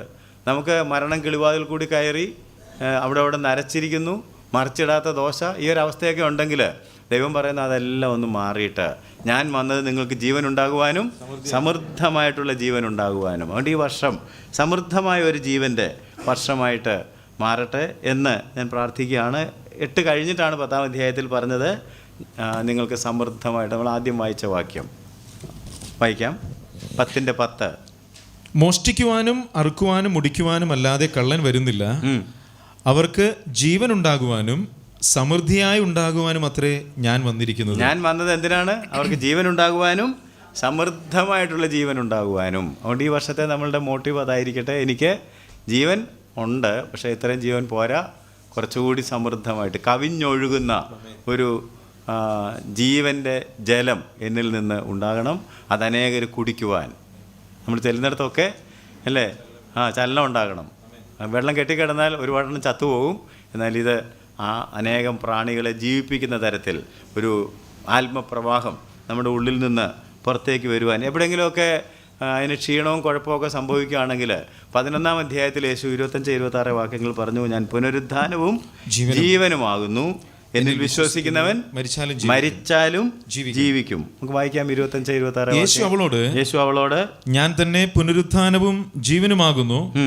എന്നിൽ വിശ്വസിക്കുന്നവൻ മരിച്ചാലും ജീവിക്കും. എന്നിൽ വിശ്വസിക്കുന്നവൻ മരിച്ചാലും ജീവിക്കും. ജീവിച്ചിരുന്ന് എന്നിൽ വിശ്വസിക്കുന്നവൻ ആരും ഒരു നാളും മരിക്കുകയില്ല. എന്നിൽ വിശ്വസിക്കുന്നവൻ മരിച്ചാലും അവൻ പുനരുദ്ധാനം. നമുക്ക് ഇടയ്ക്ക് ഒരു വീഴ്ചയൊക്കെ ചിലപ്പം സംഭവിച്ചു പോയെങ്കിൽ കർത്താവ് പറയാണ് കുഴപ്പമില്ല, അതൊക്കെ മനുഷ്യ സഹജമാണ്. എൻ്റെ അടുത്തേക്ക് നിങ്ങൾ മടങ്ങി, നേരത്തെ വായിച്ചല്ലോ, എൻ്റെ അടുത്തേക്ക് മടങ്ങി വരുന്നവനും എന്നെ ഗ്രഹിച്ചറിയാൻ ശ്രമിക്കുന്നവനും ആരും ഇല്ല. അങ്ങനെ മടങ്ങിച്ചെന്നാൽ ഞാൻ പുനരുദ്ധാനവും ജീവനും, മരിച്ചു പോയതിനെ വീണ്ടും ജീവിപ്പിക്കുവാൻ അവന് സാധിക്കും. അതുകൊണ്ട് ഇടയ്ക്കിടയ്ക്ക് അതൊരു മുതലെടുപ്പായിട്ട് മരിച്ചേച്ചെല്ലാം വേണ്ടി അല്ല കേട്ടോ ഞാനങ്ങനെ പറഞ്ഞത്. അങ്ങനെയല്ല, അറിയാതെ കണ്ട് എന്തെങ്കിലുമൊക്കെ സംഭവിച്ചാൽ, അറിഞ്ഞുകൊണ്ട് അങ്ങനെ ചെയ്യാൻ വചനം ഒരിടത്തും പറയുന്നില്ല. അറിയാതെ കണ്ട് എന്തെങ്കിലും കുഴപ്പങ്ങളൊക്കെ സംഭവിച്ചു പോയാൽ യേശു പറയുകയാണ് ഞാൻ പുനരുദ്ധാനവും ജീവനുമാണ്. ആർക്കെങ്കിലും അറിയാതെ മരണം കിളിവാതിൽ കൂടി കടന്നു വന്നു, ഒരു ക്ഷീണം സംഭവിച്ചു പോയെങ്കിൽ അവൻ്റെ അടുത്തേക്ക് നിങ്ങൾ മടങ്ങി ചെല്ലുമ്പോൾ നിങ്ങളെ വീണ്ടും ജീവിപ്പിക്കുവാൻ. അല്ലേ, ഈ അസ്ഥികൾ ജീവിക്കുമോ? യെസ്, അവ വീണ്ടും ജീവിക്കും. അവൻ്റെ ശ്വാസം അതിൻ്റെ മേൽ വരുമ്പോൾ അത് വീണ്ടും ജീവിക്കും. ഈ യേശു പറഞ്ഞ 10-ാം അധ്യായം, യോഹന്നാൻ്റെ സുവിശേഷം 10-ാം അധ്യായം മുഴുവൻ നിങ്ങൾ പരിശോധിക്കുകയാണെങ്കിൽ യേശു പറഞ്ഞ ഒരു പ്രധാനപ്പെട്ട കാര്യം, അവൻ്റെ ശബ്ദം കേൾക്കുമ്പോഴാണ് ഈ ജീവൻ നമ്മളിൽ നിലനിൽക്കുന്നത്. അവൻ്റെ ശബ്ദം, അവൻ്റെ വിഹിതം, അതാണ് നമ്മുടെ ആഹാരം. നമ്മൾ മറ്റു പലതും ആഹരിക്കുന്നതാണ് കുഴപ്പം. നമുക്ക് ചില വാക്യങ്ങൾ വായിക്കാം. 3-ാം വാക്യം, 10-ാം അധ്യായത്തിലേക്ക് തിരിച്ചു വന്ന് 3-ാം വാക്യം. അവന് വാതിൽ കാവൽക്കാരൻ തുറന്നു കൊടുക്കുന്നു, ആടുകൾ അവൻ്റെ ശബ്ദം കേൾക്കുന്നു. ആടുകൾ അവൻ്റെ ശബ്ദം കേൾക്കുന്നു. 16-ാം വാക്യം. ഈ തൊഴുത്തിൽ ഉൾപ്പെടാത്ത വേറെ ആടുകൾ എനിക്കുണ്ട്, അവയെയും ഞാൻ നടത്തേണ്ടതാകുന്നു. അവ എൻ്റെ ശബ്ദം കേൾക്കും. 26-ാം വാക്യം. നിങ്ങളോ എൻ്റെ ആടുകളുടെ കൂട്ടത്തിലുള്ളവരല്ലായകയാൽ വിശ്വസിക്കുന്നില്ല. എൻ്റെ ആടുകൾ എൻ്റെ ശബ്ദം കേൾക്കുന്നു. റിപ്പീറ്റഡ് ആയിട്ട് യേശു അധ്യായത്തിൽ പറഞ്ഞ കാര്യം എന്താണെന്ന് ചോദിച്ചാൽ, if you want to sustain life, നിങ്ങൾക്ക് ജീവൻ നിലനിർത്തണമെന്നുണ്ടെങ്കിൽ എന്ത് വേണം? ശബ്ദം കേൾക്കണം. അതുകൊണ്ട് ഞാൻ കൺക്ലൂഡ് ചെയ്യുമ്പോൾ ഇങ്ങനെ പറയുന്നത്, spend quality time with God. യേശുവിൻ്റെ അടുക്കൽ പോയി സമയം ചെലവഴിക്കണം. പ്രാർത്ഥിക്കാനും വചനം വായിച്ച് അവൻ്റെ ശബ്ദം കേൾക്കും. ഷോർട്ട് കട്ട്സ് ഒന്നുമില്ല. കൈ നീട്ടിയാൽ ഉടനെ ജീവൻ അങ്ങ് തരുന്ന മെക്കാനിസമൊക്കെ നിങ്ങൾ കാണുന്നുണ്ടെങ്കിൽ അതുകൊണ്ടൊന്നും നമുക്കിതിനെ നിലനിർത്താനൊക്കുകയില്ല. നിങ്ങളുടെ വീട്ടിൽ നിങ്ങളുടെ ശാരീരിക ജീവൻ നിലനിർത്താൻ നിങ്ങൾ എന്തുമാത്രം അധ്വാനിക്കുന്നുണ്ട്? അധ്വാനിക്കുന്നുണ്ടോ? പിന്നെ എന്തുമാത്രം അധ്വാനിക്കുന്നുണ്ട്? ആഹാരം ഉണ്ടാക്കുന്നു, കഴിക്കുന്നു, കുളിക്കുന്നു, എക്സസൈസ് ചെയ്യുന്നു, എന്തെല്ലാം പണികളാണ് നമ്മൾ ചെയ്യുന്നത്. അതുപോലെ ആത്മീയ ജീവനെ പരിപോഷിപ്പിക്കണമെങ്കിൽ നമ്മൾ we need to train ourselves in godliness. തിമോത്തിയോട് പോൾ പറഞ്ഞത് അങ്ങനെയാണ്, train yourself in godliness. That will not come automatically. ദൈവികത, ആത്മീയത എന്ന് പറയുന്നത് ഓട്ടോമാറ്റിക്കായിട്ട് ഇങ്ങനെ വരുന്ന സാധനമല്ല. സ്റ്റാർട്ട് ചെയ്തൊക്കെ തരും ദൈവം. ഒരു ഗിഫ്റ്റായിട്ട് വിശ്വാസമായിട്ട് അങ്ങ് ചെല്ലുമ്പോൾ he will start it, but it is your responsibility to sustain it. ആ ഉണ്ടായ ജീവനെ നിലനിർത്തുക എന്നുള്ളത് നമ്മളുടെ ഉത്തരവാദിത്തപ്പെട്ട കാര്യമാണ്. We must be responsible Christians. അതുകൊണ്ട് ഈ വർഷം നമുക്കിങ്ങനെ ചില ഉത്തരവാദിത്തങ്ങൾ, നിങ്ങളതൊക്കെ ചെയ്യുന്നവരാണെന്ന് എനിക്കറിയാം, എങ്കിലും ഞാൻ എൻകറേജ് ചെയ്യുകയാണ്. Reading the word and praying and listening to his voice. എൻ്റെ ആടുകൾ എൻ്റെ ശബ്ദം കേൾക്കുന്നു. അപ്പോൾ ആ ശബ്ദം നമ്മൾ അത്ര പരിചയമുള്ള ആളുകളാണെങ്കിൽ തീർച്ചയായിട്ടും വിളിക്കുമ്പോൾ തന്നെ ആരാണെന്നൊന്നും എടുത്ത് ചോദിക്കേണ്ട കാര്യമില്ല, ഞാൻ ഇന്ന ആളാണെന്ന് പറയേണ്ട ആവശ്യമില്ല. അല്ലാതെ തന്നെ നമുക്ക് കാര്യം മനസ്സിലായി, വി കണ്ടിന്യൂ ദ ടോക്ക്. അതുപോലെ കർത്താവിനോട് ഒരു അടുപ്പം നമുക്കുണ്ടാവുകയാണെങ്കിൽ നിങ്ങൾക്ക് ഈ ജീവനിൽ നിന്ന് ജീവനിലേക്ക് മുന്നേറുവാനായിട്ട് സാധിക്കും. അതുകൊണ്ട് അവൻ്റെ അടുക്കൽ പോയി നാം സമയം ചെലവഴിക്കണം. യേശു അങ്ങനെ പറഞ്ഞത്. ജോൺ 5-ാം അധ്യായത്തിൻ്റെ 24, 25, 26 വാക്യങ്ങൾ കൂടി നമുക്ക് വായിക്കാം. ആമേൻ ആമേൻ, ഞാൻ നിങ്ങളോട് പറയുന്നു, എന്റെ വചനം കേട്ട് എന്നെ അയച്ചവനെ വിശ്വസിക്കുന്നവന് നിത്യജീവനുണ്ട്. വചനം കേട്ട് വിശ്വസിക്കുന്നവന് നിത്യജീവനുണ്ട്. അവൻ ന്യായവിധിയിലാകാതെ മരണത്തിൽ നിന്ന് ജീവങ്കിലേക്ക് കടന്നിരിക്കുന്നു. അവൻ ന്യായവിധിയിലാകാതെ മരണത്തിൽ നിന്ന് ജീവങ്കിലേക്ക് കടന്നിരിക്കുന്നു. ആമേൻ ആമേൻ, ഞാൻ നിങ്ങളോട് പറയുന്നു, മരിച്ചവർ ദൈവപുത്രന്റെ ശബ്ദം കേൾക്കുകയും. മരിച്ചവർ ജീവിക്കണമെങ്കിൽ എന്ത് ചെയ്യണം? ദൈവപുത്രന്റെ ശബ്ദം കേൾക്കണം. ദൈവപുത്രന്റെ ശബ്ദം കേൾക്കുന്നവർ ജീവിക്കുകയും ചെയ്യുന്ന നാഴിക വരുന്നു. അപ്പൊ നമുക്ക് ജീവൻ ഇല്ലാത്തതിന്റെ കാര്യം എന്താണ്? We don't listen to him. അവൻ്റെ ജീവൻ്റെ വചനം കേൾക്കാത്തത് കൊണ്ടാണ്. ദൈവത്തിൻ്റെ ശബ്ദം എന്തൊക്കെ ചെയ്യുന്നു എന്ന് 29-ാം സങ്കീർത്തനത്തിലൊക്കെ ഉണ്ട്. അത്ഭുതകരമായ കാര്യങ്ങളാണ് ദൈവവചനം. അവനൊന്ന് സംസാരിച്ചാൽ അവൻ്റെ ശബ്ദം നമ്മുടെ അടുത്ത്, പക്ഷെ അത് വരണമെന്നുണ്ടെങ്കിൽ നാം വചനവുമായിട്ട് അവൻ്റെ അടുക്കൽ ചെല്ലണം. വചനത്തിൻ്റെ ശബ്ദം കേട്ട് അവൻ്റെ ശബ്ദം അവൻ്റെ വചനത്തിൽ കൂടി നമുക്ക് കേൾക്കാൻ ഇടയായിത്തീരും. അവൻ്റെ വചനം നാം വളരെ വായിക്കണം, നാം വളരെ പഠിക്കണം, വളരെ പ്രാർത്ഥിക്കണം, അവനോട് അടുത്തിരിക്കണം. അങ്ങനെ മാത്രമേ ഈ ജീവനെ നമുക്ക് എന്ത് ചെയ്യാൻ പറ്റുള്ളൂ? നിലനിർത്താനായിട്ട്. ഞാൻ നേരത്തെ പറഞ്ഞ കാര്യം മറക്കരുത്. എല്ലാത്തരം ജീവനും എന്തുണ്ട്? ഭീഷണിയുണ്ട്. ഭീഷണിയില്ലാത്ത ഒരു ജീവനും ഇല്ല. നമ്മുടെ ജീവനൊക്കെ ഭീഷണിയുണ്ട്. എന്ന് പറഞ്ഞാൽ നിങ്ങളെ ആരാണ്ട് കൊല്ലാൻ നടക്കുന്നതല്ല. ഈ അറ്റ്മോസ്ഫിയറിൽ തന്നെ എന്തെല്ലാം ഉണ്ട്? ഒരുപാട് അണുക്കളും ഒരുപാട് തരത്തിലുള്ള രോഗങ്ങളും. നിങ്ങൾ കുടിക്കുന്ന വെള്ളത്തിനകത്ത് നമ്മളൊക്കെ എത്ര കോൺഷ്യസ് അതിനെക്കുറിച്ചൊക്കെ. അതുകൊണ്ട് എന്തൊക്കെ ഫുഡ് ഐറ്റംസൊക്കെയാണ് മാറി നമ്മൾ ട്രൈ ചെയ്തു. ഇപ്പം ജൈവ പച്ചക്കറി എന്ന് എഴുതി വെച്ചാൽ എന്തൊരു ഉത്സാഹമാണ് നമുക്ക് അവിടെ പോയി മേടിക്കാനായിട്ട്. അപ്പോൾ ഇവിടെ ഉണ്ട് കേട്ടോ, ജൈവ സാധനങ്ങളുണ്ട്. ഇതിനകത്ത് മായമില്ലാത്ത പാലുണ്ടെന്നാണ് പറഞ്ഞിരിക്കുന്നത്. അതുകൊണ്ട് നമ്മൾ മായമില്ലാത്ത ദൈവത്തിൻ്റെ വചനം ധാരാളമായിട്ട് കഴിച്ചെങ്കിൽ മാത്രമേ ആ ജീവൻ ഇങ്ങനെ നമ്മളിൽ വർദ്ധിച്ച് വരികയുള്ളൂ. അതുകൊണ്ട് ഈ വർഷം ദൈവം നമ്മളോട് സംസാരിക്കുന്ന, നിങ്ങൾക്ക് നൽകുവാൻ ദൈവം തന്ന ആലോചനയാണ് ഞാൻ ഇത്രയും നേരം നിങ്ങളെ ഓർമ്മപ്പെടുത്തിയത്. ഞാൻ വന്നത് നിങ്ങൾക്ക് ജീവൻ ഉണ്ടാകുവാനും. പക്ഷേ യേശു ആദ്യം അതല്ല പറഞ്ഞത്. അത് നമുക്ക് ഇഷ്ടമുള്ള ഭാഗം എടുത്തതാണ്. അതിൻ്റെ മുകളിൽ എന്ത് പറഞ്ഞു? മോഷ്ടിപ്പാനും. ആദ്യം ഭീഷണിയെക്കുറിച്ചാണ് പറഞ്ഞത്. മോഷ്ടിപ്പാനും അറുപ്പാനും മുടിപ്പാനും അല്ലാതെ. അതുകൊണ്ടാണ് ഞാൻ നിങ്ങൾക്ക്, കാരണം ഏതെങ്കിലും തോട്ടത്തിൽ സംഭവിച്ചത് അതാണ്, ഒരു മോഷണം നടന്നു അല്ലേ? മോഷ്ടിച്ചു, അറുത്തു, മുടിച്ചു. ഇതിന്ന് സംഭവിച്ചുകൊണ്ടായിരിക്കുന്നത്.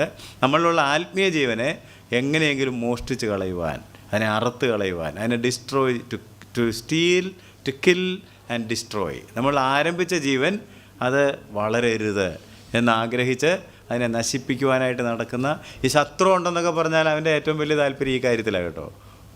ഞാൻ പറഞ്ഞ കാര്യം മനസ്സിലായി. ശത്രുവിൻ്റെ ഏറ്റവും വലിയ താല്പര്യം എന്തിനാണ്? നമ്മുടെ ഈ ആത്മീയ ജീവൻ നമ്മളിൽ നിലനിൽക്കരുത്, അത് സമൃദ്ധമായ ജീവനാകരുത്, അത് ഇറ്റേണൽ. നമ്മൾ വേറെ പലതും വിചാരിക്കും. എന്നിട്ട് ശാപം അഴിക്കുന്നു, മുറിക്കുന്നു അല്ലേ? എന്നിട്ട് എങ്ങോട്ട് പോകാനാണെന്ന് എനിക്കറിയാൻ പാടില്ല. പക്ഷെ നമുക്ക് വേണ്ടത് നിത്യജീവൻ്റെ. അതുകൊണ്ടാണ് പത്രോസൊക്കെ പറഞ്ഞത്, നിത്യജീവൻ്റെ മൊഴികൾ നിൻ്റെ അടുക്കലുണ്ട്, നിന്നെ വിട്ട് ഞങ്ങൾ എവിടെ പോകും. ആ ആഗ്രഹത്തിലാണ് അവരൊക്കെ അവനോട് ചേർന്നിരുന്നത്. അങ്ങനെയാണെങ്കിൽ നമുക്ക് അവനോട് ചേർന്നിരിക്കുമ്പോൾ ആകെ ഉണ്ടായിരിക്കേണ്ട ഒരു ആഗ്രഹം എന്താണെന്ന് ചോദിച്ചാൽ, യേശു പറഞ്ഞല്ലോ 10:28, ഞാൻ അവയ്ക്ക് എന്തിനെ കൊടുക്കുന്നു? നിത്യജീവനെ കൊടുക്കുന്നു. സമൃദ്ധമായ ജീവൻ. അത് പിന്നെയും മുന്നോട്ട് പോയിട്ട് പറയുകയാണ്, I give dum eternal life. ഞാൻ അവയ്ക്ക് നിത്യജീവനെ കൊടുക്കുന്നു. നമുക്ക് ആ നിത്യതയിൽ എത്തണം കേട്ടോ. അതാണ് നമ്മുടെ ലക്ഷ്യം എന്നുള്ള കാര്യം മറന്നു പോകരുത്. നമ്മുടെ ശ്രദ്ധ വ്യതിചലിപ്പിക്കുന്നതിനായിട്ട് ഇടയ്ക്ക് പിശാച് ലോകത്തെയും ജഡത്തെയും, കൺമോഹം, ജഡമോഹം, ജീവനത്തിൻ്റെ പ്രതാപം, ഇങ്ങനെ പല കാര്യങ്ങൾ നമ്മുടെ മുമ്പിൽ കൊണ്ടുവന്ന് നമ്മളെ കണ്ണഞ്ചിപ്പിക്കും. ന്യൂ ഇയർ സെലിബ്രേറ്റ് ചെയ്തപ്പം നമ്മുടെ കണ്ണൊക്കെ നിങ്ങളെ സെലിബ്രേറ്റ് ചെയ്യുന്നതല്ല ഞാൻ പറയുന്നത്. സെലിബ്രേറ്റ് ചെയ്യുമ്പോൾ നമ്മൾ കാണുന്ന പടക്കങ്ങളും കണ്ണഞ്ചിപ്പിക്കുന്ന പ്രഭയും ഒക്കെ കണ്ട് അതിനകത്ത് വീണ് നമ്മുടെ ജീവിതത്തിൽ സ്ഥായിയായ കാര്യങ്ങൾ മറന്നുപോയതുപോലെ സംഭവിക്കാതിരിക്കുവാൻ നമ്മുടെ ശ്രദ്ധ വിശ്വാസത്തിൻ്റെ നായകനും പൂർത്തി വരുത്തുന്നവനുമായ യേശുവിൻ്റെ മുഖത്തായിരിക്കണം. കാരണം അവനിൽ ജീവൻ ഉണ്ടായിരുന്നു. അവനിൽ മാത്രമേ ആ ജീവനുള്ളൂ. ആ ജീവൻ മനുഷ്യരുടെ വെളിച്ചമാണ്. ആ ജീവൻ നമ്മളിലേക്ക് വന്നാൽ നമ്മളിലും ഈ ജീവൻ്റെ വെളിച്ചം. നമ്മളെ കാണുന്നവർ യേശുവിനെ, അതായത് സ്പിരിച്വാലിറ്റി, അതിന് ആത്മീയത എന്ന് പറയുന്നത് നമ്മൾ കുറേ പരിപാടികൾ നടത്തുന്നതിനല്ല. ഇപ്പോൾ ചിലർ ചോദിക്കും ഇന്നലെ വാച്ച് നൈറ്റ് പ്രെയർ ഉണ്ടായിരുന്നു എന്ന് ചോദിച്ചാൽ അങ്ങനെ കുറേ കാര്യങ്ങൾ നടത്തുന്നതൊന്നും ആത്മീയ ഉണ്ടാകണമെന്നില്ല. It is an intimate relationship with Jesus. യേശുവുമായിട്ടൊരു ഉറ്റ ബന്ധം എനിക്കുണ്ടാകുമ്പോൾ എന്നിൽ നിന്ന് people will feel Christ in me. Spirituality ഞാനിതിന് മുമ്പ് നിങ്ങൾക്ക് പറഞ്ഞു തന്നിട്ടുണ്ട്. The influence that makes Christ real to others. മറ്റാളുകൾ എന്നോട് ഇടപെടുമ്പോൾ അവർക്ക് എന്ത് മനസ്സിലാവും? ഇവനിൽ ജീവനുണ്ട്, ഇവനിൽ ക്രിസ്തു ജീവിക്കുന്നുണ്ട്, ഇവന് എന്നേക്കാൾ എന്തോ ഒരു വ്യത്യാസമുണ്ട്, എനിക്കില്ലാത്തൊരു ജീവൻ ഇയാൾക്കുണ്ട്. അത് നമ്മളിൽ ഈ വർഷം അനേകം ആളുകൾ by a smile or by a shake hand or by your talk or your contact, ഏത് തരത്തിലും ആകട്ടെ, നാം അനേക തരത്തിൽ ആളുകളുമായിട്ട് ഇടപെടുന്ന ആളുകളാണ്. അവർക്കൊക്കെ നാം യേശുവിനെ, ജീവനെ കൊടുക്കുന്നവരായിട്ട് മാറുവാൻ കർത്താവ് നമ്മളെ സഹായിക്കട്ടെ. നമ്മളൊരിക്കൽ കൂടി നമുക്ക് ദൈവത്തിൻ്റെ കരങ്ങളിൽ ഈ വർഷം സമർപ്പിക്കാം. അവൻ ജീവദാതാവാണ്, ജീവനായകനാണ്. He's the author of life എന്നാണ് അപ്പോസ്തലന്മാർ അവനെക്കുറിച്ച് പറഞ്ഞത്. He's the prince of life, he's the author of life. മലയാളത്തിൽ ജീവനായകൻ എന്നാണ് പറഞ്ഞിരിക്കുന്നത്. അതുകൊണ്ട് അവൻ്റെ അടുക്കിലേക്ക് ചെന്നാൽ അവൻ നമ്മളെ ജീവനിൽ നിന്ന് ജീവനിലേക്ക് നയിച്ചു കൊണ്ടുപോകും. ആ ഒരു അനുഭവത്തിലേക്ക്. അതാണ് മുട്ടോളമല്ല, അരയോളമല്ല, നീന്തിയിട്ടല്ലാതെ കടപ്പാൻ വഴിയാത്ത ഒരു വലിയ ആത്മപ്രവാഹത്തിൽ, ആത്മീയ ജീവൻ്റെ ഒരു സമൃദ്ധിയിൽ നമ്മളെ മുമ്പോട്ട് കൊണ്ടുപോകാനായിട്ട് കർത്താവ് ആഗ്രഹിക്കുന്നു. പക്ഷേ പ്രതിസന്ധികളുണ്ടാകും കേട്ടോ, വെല്ലുവിളികളുണ്ടാകും. കഴിഞ്ഞ വർഷം ഉണ്ടായതിനേക്കാൾ വ്യത്യസ്തമായ വെല്ലുവിളികൾ നമുക്കുണ്ടാകും. അതിനെല്ലാം നേരിടുവാൻ തക്കവണ്ണം ലോകത്തിൽ നിങ്ങൾക്ക് കഷ്ടമുണ്ട്. ഞാൻ ലോകത്തെ ജയിച്ചിരിക്കും. നിങ്ങൾക്ക് മോഷണം, അതുപോലെ തന്നെ അറുക്കൽ, മുടിക്കൽ ഒക്കെ പേടിക്കേണ്ടതായിട്ട് വരും. പക്ഷേ കർത്താവ് പറഞ്ഞു, പേടിക്കേണ്ട, ഞാൻ ലോകത്തെ ജയിച്ചു, ഞാൻ നിങ്ങളുടെ കൂടെ ഉണ്ട്, ലോകാവസാനത്തോളം എന്നും ഞാൻ നിങ്ങളുടെ കൂടെ ഉണ്ട്. അവൻ്റെ വടിയും കോലും നമ്മളെ ആശ്വസിപ്പിച്ച് ഈ വർഷവും നമ്മളെ നടത്തുവാൻ തക്കവണ്ണം നമുക്ക് തന്നെ സമർപ്പിച്ച് പ്രാർത്ഥിക്കാം. കർത്താവേ, സ്വർഗ്ഗസ്ഥ പിതാവേ, തിരുവചനത്തിനായിട്ട് ഞങ്ങൾ നിനക്ക് നന്ദിയോടെ സ്തോത്രം ചെയ്യുന്നു. ജീവനറ്റ പാപികളായിരുന്നു ഞങ്ങൾ. കർത്താവ്, ഞങ്ങൾക്ക് പാപത്താൽ ജീവൻ നഷ്ടപ്പെട്ട് ലൗകിക മോഹങ്ങളിൽ, ജഡീക മോഹങ്ങളിൽ, പിശാചിൻ്റെ നിയന്ത്രണത്തിലൊക്കെ ആയിരുന്നപ്പോൾ നീ ഞങ്ങളെ തേടി വന്നു. നിൻ്റെ ജീവനാൽ ഞങ്ങളുടെ മരണത്തെ നീക്കിക്കളഞ്ഞ് കർത്താവ് ഒരു പുതുജീവൻ ഞങ്ങളിൽ ആരംഭിക്കുവാൻ തക്കവണ്ണം, ഉയരത്തിൽ നിന്നുള്ളൊരു ജന്മം ഞങ്ങൾക്ക് നൽകുവാൻ തക്കവണ്ണം നീ കാണിച്ച കരുണയ്ക്കും സ്നേഹത്തിനുമായിട്ട് ഞങ്ങൾ നിനക്ക് നന്ദി പറയുന്നു. കർത്താവേ, ഞങ്ങളിലുള്ള ഈ ജീവനെ പരിപോഷിപ്പിക്കുന്നവരായിരിക്കാൻ, ജീവൻ്റെ അപ്പം തിന്ന്, ജീവൻ്റെ ജലം കുടിച്ച്, ദൈവത്തിൻ്റെ ദാനം വിശ്വാസത്താൽ പ്രാപിച്ച് കർത്താവ് ഞങ്ങളിൽ നിന്ന് ജീവജലത്തിൻ്റെ നദികൾ ഞങ്ങളുടെ ചുറ്റുപാടുകളിലേക്കൊക്കെ ഒഴുകുവാൻ തക്കവണ്ണം ഒരു വലിയ കൃപയും അനുഗ്രഹവും ഈ വർഷം എല്ലാവരുടെ മേലെ അവിടുന്ന് ചൊരിയണമെന്ന് ഞങ്ങളോട് പ്രാർത്ഥിക്കുകയാണ്. ഞങ്ങളെ കാണുന്നവർ ക്രിസ്തുവിനെ കാണുവാൻ, ക്രിസ്തുവിൻ്റെ സ്വാധീനം അനേകരിലേക്ക് കർത്താവെ പരത്തുവാൻ തക്കവണ്ണം, ജീവൻ്റെ വെളിച്ചം അനേകർക്ക് നൽകുന്നവരായിട്ടിരിക്കാൻ കർത്താവെ കൃപ തരണം. നീ ഞങ്ങളെ അന്ധകാരത്തിൻ്റെ അധികാരത്തിൽ നിന്ന് വിടുവിച്ച് ഈ ജീവദായകനായ പുത്രൻ്റെ രാജ്യത്തിലാക്കിയ കരുണയോർത്ത് പിന്നെയും ഞങ്ങൾ നിനക്ക് സ്തോത്രം ചെയ്യുന്നു.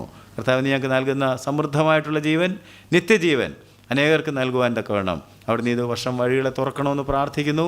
ജീവൻ്റെ വക്താക്കളായിട്ടിരിക്കാൻ, വാഹകരായിട്ടിരിക്കാൻ തക്കവണ്ണം കരങ്ങളിൽ ഞങ്ങളെ ഏൽപ്പിക്കുന്നു. എല്ലാ മഹത്വവും കർത്താവിന് നൽകുന്ന യേശുവിൻ്റെ നാമത്തിൽ തന്നെ. ആമേൻ.